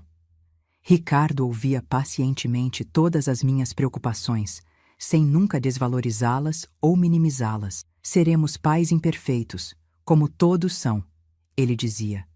Mas seremos pais amorosos, presentes, conscientes.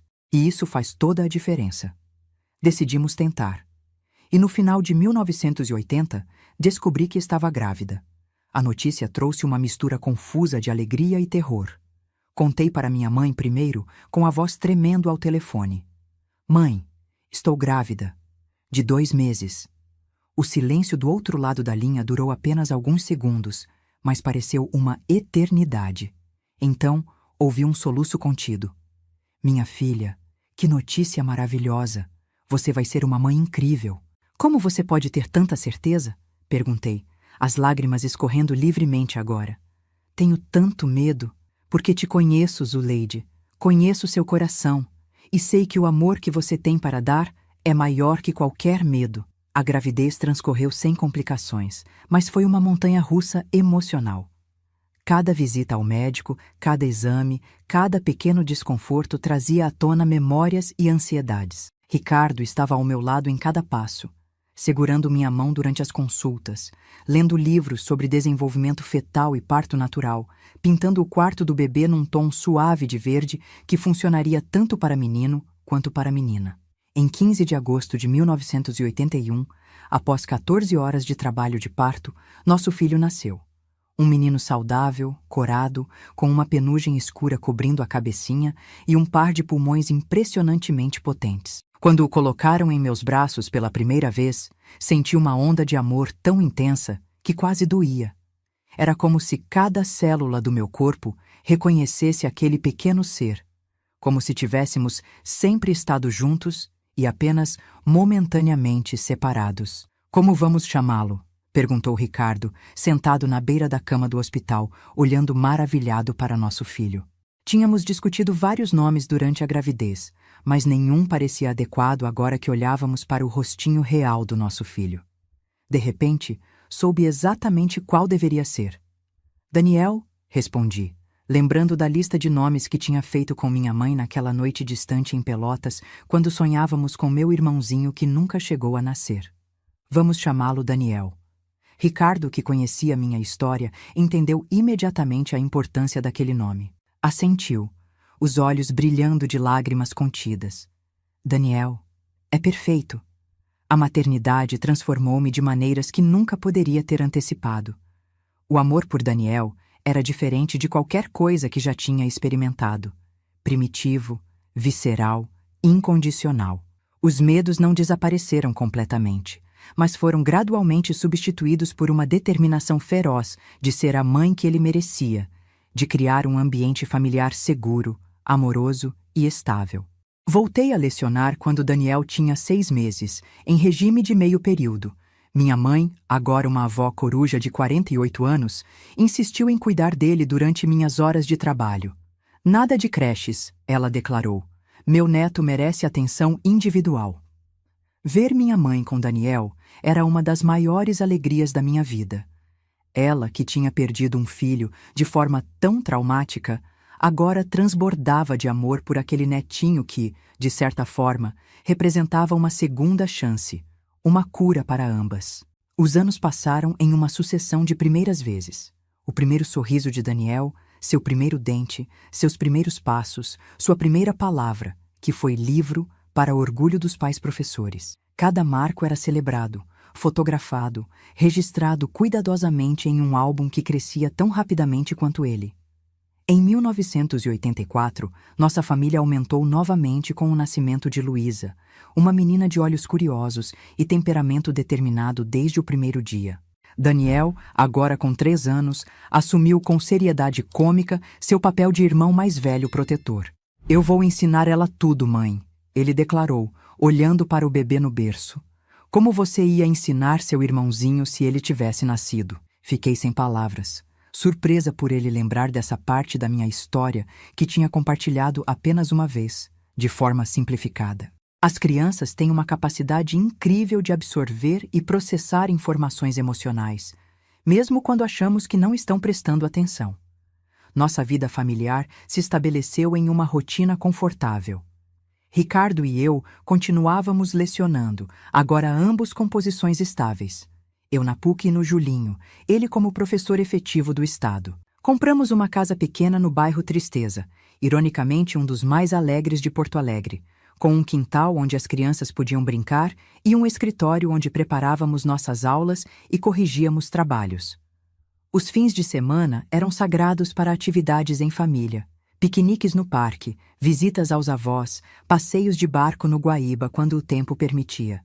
Nas férias escolares, fazíamos pequenas viagens para as praias de Santa Catarina, para a Serra Gaúcha, uma vez até para o Rio de Janeiro. Uma aventura épica que exigiu meses de economia. Minha mãe e Carlos eram presenças constantes em nossas vidas. Jantares de domingo na casa deles eram tradição inviolável. Carlos, agora um senhor de cabelos completamente brancos, mas ainda de mente afiada, ensinava xadrez a Daniel e contava histórias mirabolantes que faziam Luísa gargalhar até ficar sem fôlego. Em 1987, recebi o convite que mudaria novamente o rumo da minha carreira. Uma posição de professora assistente na Faculdade de Letras da UFRGS, minha alma mater. O salário era melhor, as condições de trabalho superiores, mas significaria deixar o Julinho, onde tinha lecionado por mais de uma década. Aceite, disse Ricardo sem hesitar quando compartilhei a notícia. É uma oportunidade única. Seus alunos do Julinho sentirão sua falta, mas pense em todos os futuros professores que você poderá influenciar na universidade. Aceitei, e assim começou um novo capítulo profissional. Dava aulas na graduação, orientava trabalhos de conclusão de curso, participava de bancas examinadoras. Em 1990, incentivada pelos colegas e por Ricardo, ingressei no programa de mestrado em literatura brasileira, agora como aluna, não apenas professora. Conciliar trabalho, estudos e família não foi fácil. Houve noites em que dormia apenas 4 horas, fins de semana sacrificados pela escrita da dissertação, momentos em que me questionava se estava sendo justa com meus filhos, se não estava pedindo demais a Ricardo. Estamos bem, mãe, Daniel me assegurou certa noite, quando o encontrei ainda acordado muito depois da hora de dormir. Ele tinha 10 anos então, uma criança sensível e perspicaz. Eu e a Luísa entendemos que isso é importante para você e estamos orgulhosos. Concluí o mestrado em 1992, com uma dissertação sobre narrativas de trauma e resistência na literatura feminina brasileira.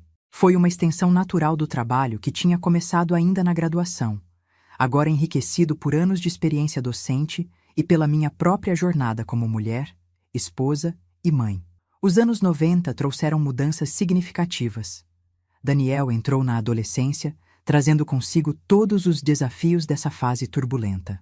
Luísa, sempre independente, começou a desenvolver um talento surpreendente para matemática e ciências, para espanto dos pais ligados às humanidades. Ricardo recebeu um convite para coordenar a área de História no Colégio de Aplicação da Universidade, um reconhecimento merecido de sua dedicação à educação. E eu, seguindo o fluxo natural da carreira acadêmica, iniciei o doutorado em 1995. Minha tese, mais ambiciosa que a dissertação, explorava memória, trauma e cura na narrativa autobiográfica latino-americana do século XX. Era, em muitos sentidos, uma tentativa de compreender minha própria história através de um prisma mais amplo, de encontrar padrões e sentidos em experiências que, isoladamente, pareciam apenas dolorosas e sem propósito. Em 1998, aos 45 anos, defendi minha tese e recebi o título de doutora em letras. A banca foi unânime em seus elogios, destacando a profundidade da análise e a sensibilidade com que abordei temas tão delicados. Na plateia, minha família inteira me assistia com orgulho. Ricardo, Daniel, agora um jovem de 17 anos prestes a prestar vestibular, Luísa com seus 14 anos e uma inteligência que intimidava professores, minha mãe e Carlos, ambos já idosos, mas com os olhos brilhando de emoção. Foi uma conquista significativa, mas o verdadeiro triunfo estava ali, naquela plateia. Na família que tínhamos construído, nos laços que tínhamos forjado, no amor que tinha crescido através e apesar das cicatrizes do passado. Os anos seguintes trouxeram o tipo de alegrias e desafios que fazem parte de qualquer vida familiar. Daniel entrou na faculdade de Direito, determinado a trabalhar com direitos humanos, uma escolha que não me surpreendeu considerando as histórias que tinha ouvido crescendo. Luísa, contrariando todas as expectativas, decidiu estudar física, fascinada pelo funcionamento do universo em suas escalas mais fundamentais. Ricardo e eu continuamos lecionando, agora ambos na universidade. Compramos uma casa maior, mais perto do campus, com quartos suficientes para quando os filhos viessem nos visitar depois que inevitavelmente saíssem de casa. Viajamos mais, agora que tínhamos mais recursos e menos responsabilidades diárias com crianças pequenas. Em 2005, aos 52 anos, publiquei meu primeiro livro, não um romance, como muitos esperavam, mas um estudo acadêmico intitulado Palavras como Pontes, narrativas de trauma e cura na literatura latino-americana. O lançamento, na livraria Cultura do Shopping Bourbon, reuniu colegas, ex-alunos, amigos e, claro, minha família. Foi nesse evento que Daniel, agora um advogado de 24 anos, me apresentou a jovem que viria a ser sua esposa, Camila, uma moça de sorriso gentil e olhos inteligentes que estudava psicologia. Ela leu seu livro antes mesmo de me conhecer, mãe. Ele contou, orgulhoso. Foi uma das razões pelas quais aceitou sair comigo quando nos conhecemos. 2 anos depois, em 2007, Luísa também encontrou seu par, Pedro, um engenheiro que trabalhava com energia renovável e compartilhava sua paixão por sustentabilidade e inovação tecnológica. Ele entende minhas piadas sobre física quântica, mãe. Ela explicou, como se isso explicasse tudo. E, de certa forma, explicava. O casamento de Daniel e Camila aconteceu em 2008, uma cerimônia ao ar livre nos jardins de um hotel na Serra Gaúcha. Quando o vi esperando no altar, tão bonito em seu terno escuro, tão claramente feliz e seguro de sua escolha, não pude evitar pensar no longo caminho que nos trouxe até ali. Na menina assustada que fui um dia, correndo descalça pelas ruas de Pelotas. Na jovem determinada que reconstruiu sua vida em Porto Alegre. Na mulher que encontrou amor, propósito e, finalmente, paz. Luísa e Pedro se casaram no ano seguinte, optando por uma cerimônia mais íntima, mas igualmente emocionante. Nada de frescuras, declarou minha filha, sempre prática. Só as pessoas que realmente importam e comida boa. E assim foi. Um casamento pequeno, elegante e perfeitamente alinhado com a personalidade do casal. Em 2010, aos 57 anos, recebi a notícia que traria uma nova dimensão de alegria à minha vida. Seria avó. Daniel e Camila esperavam seu primeiro filho, previsto para nascer em julho. A gravidez transcorreu sem complicações, mas não pude evitar a ansiedade que me acompanhou durante todo o período. Um eco distante dos medos antigos, das perdas passadas. Mariana nasceu em uma manhã ensolarada de inverno, tão saudável e perfeita quanto seus pais tinham sido. Quando a segurei pela primeira vez, senti uma conexão imediata, um amor que parecia tanto familiar quanto completamente novo. Era como se o círculo finalmente se fechasse, como se uma ferida muito antiga finalmente cicatrizasse por completo. Ela tem seus olhos, mãe, observou Daniel, sentado ao meu lado enquanto eu ninava minha neta recém-nascida. E o mesmo queixinho teimoso. No ano seguinte, foi a vez de Luísa e Pedro anunciarem que estavam esperando. Vai ser menino, declarou Luísa com a confiança de quem estudou física teórica. Fiz os cálculos. E estava certa. Miguel nasceu em fevereiro de 2012, um bebê robusto com o temperamento calmo do pai e a curiosidade insaciável da mãe. A vida como avó trouxe uma alegria que não esperava. Uma satisfação profunda em ver meus filhos se tornarem pais amorosos e competentes, em testemunhar a continuidade da família que tínhamos construído com tanto esforço e amor. Ricardo, agora com cabelos grisalhos, mas o mesmo sorriso que me conquistou décadas antes, parecia rejuvenescer na presença dos netos. Em 2015, me aposentei da universidade após 28 anos de docência. A despedida foi emocionante. Ex-alunos vieram de longe para a cerimônia. Colegas organizaram um livro com artigos em minha homenagem. O reitor entregou-me uma placa de reconhecimento pelos serviços prestados à instituição. Mas a verdadeira celebração aconteceu em casa, com minha família reunida ao redor da mesa grande na varanda. Minha mãe, agora uma senhora de 82 anos com cabelos brancos como neve, mas ainda de espírito indomável, propôs um brinde. "A minha filha", ela disse, erguendo sua taça com mãos levemente trêmulas, "que transformou dor em beleza, perda em criação, medo em coragem. Que construiu uma vida que honra não apenas a si mesma, mas todos que a amam." Olhei ao redor da mesa. Para Ricardo, meu companheiro de mais de 4 décadas. Para Daniel e Luísa, os filhos que criamos com tanto amor. Para Camila e Pedro, que se tornaram verdadeiramente parte da família. Para Mariana e Miguel, nos quais via o futuro se desdobrando. Para minha mãe e Carlos, testemunhas da longa jornada desde Pelotas. E pensei, não pela primeira vez, no irmãozinho que nunca conheci, em como sua breve existência, sua perda trágica, tinha de alguma forma moldado todo o caminho que me trouxe até aquele momento, até aquela mesa cheia de amor e vida. Não que sua perda tivesse sido necessária ou justificável, nunca seria, mas na alquimia misteriosa do tempo e da resiliência humana, até mesmo as maiores tragédias podem ser, se não redimidas, pelo menos incorporadas a uma narrativa maior de cura e significado. Agora, aos 72 anos, sentada nesta cadeira de balanço enquanto conto esta história para vocês, olho para trás e vejo não apenas a dor, a perda, o medo que marcaram meus primeiros anos. Vejo também a força que descobri dentro de mim, o amor que encontrei e construí, as vidas que toquei como professora, as palavras que deixei como legado em meus escritos, a família que criei e que continua a crescer.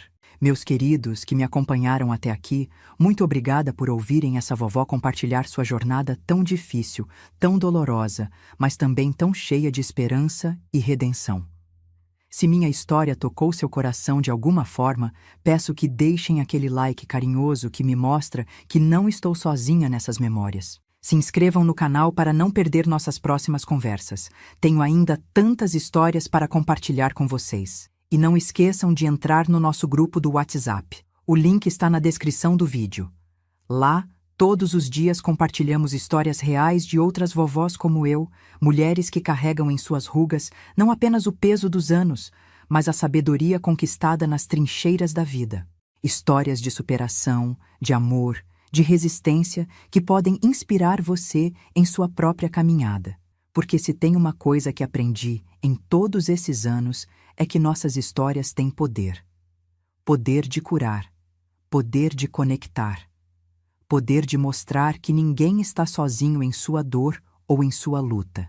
E quando compartilhamos essas histórias, quando permitimos que nossas cicatrizes se tornem pontes em vez de muros, criamos um mundo um pouquinho melhor, um pouquinho mais compassivo, um pouquinho mais humano. Até nossa próxima conversa, meus queridos. Que Deus abençoe o caminho de cada um de vocês e que encontrem, como eu encontrei, flores crescendo até mesmo no concreto mais duro da vida. Mais duro da vida. Mais duro da vida. Mais duro da vida. Mais duro da vida. Mais duro da vida. Mais duro da vida. Mais duro da vida. Mais duro da vida. Mais duro da vida. Mais duro da vida. Mais duro da vida.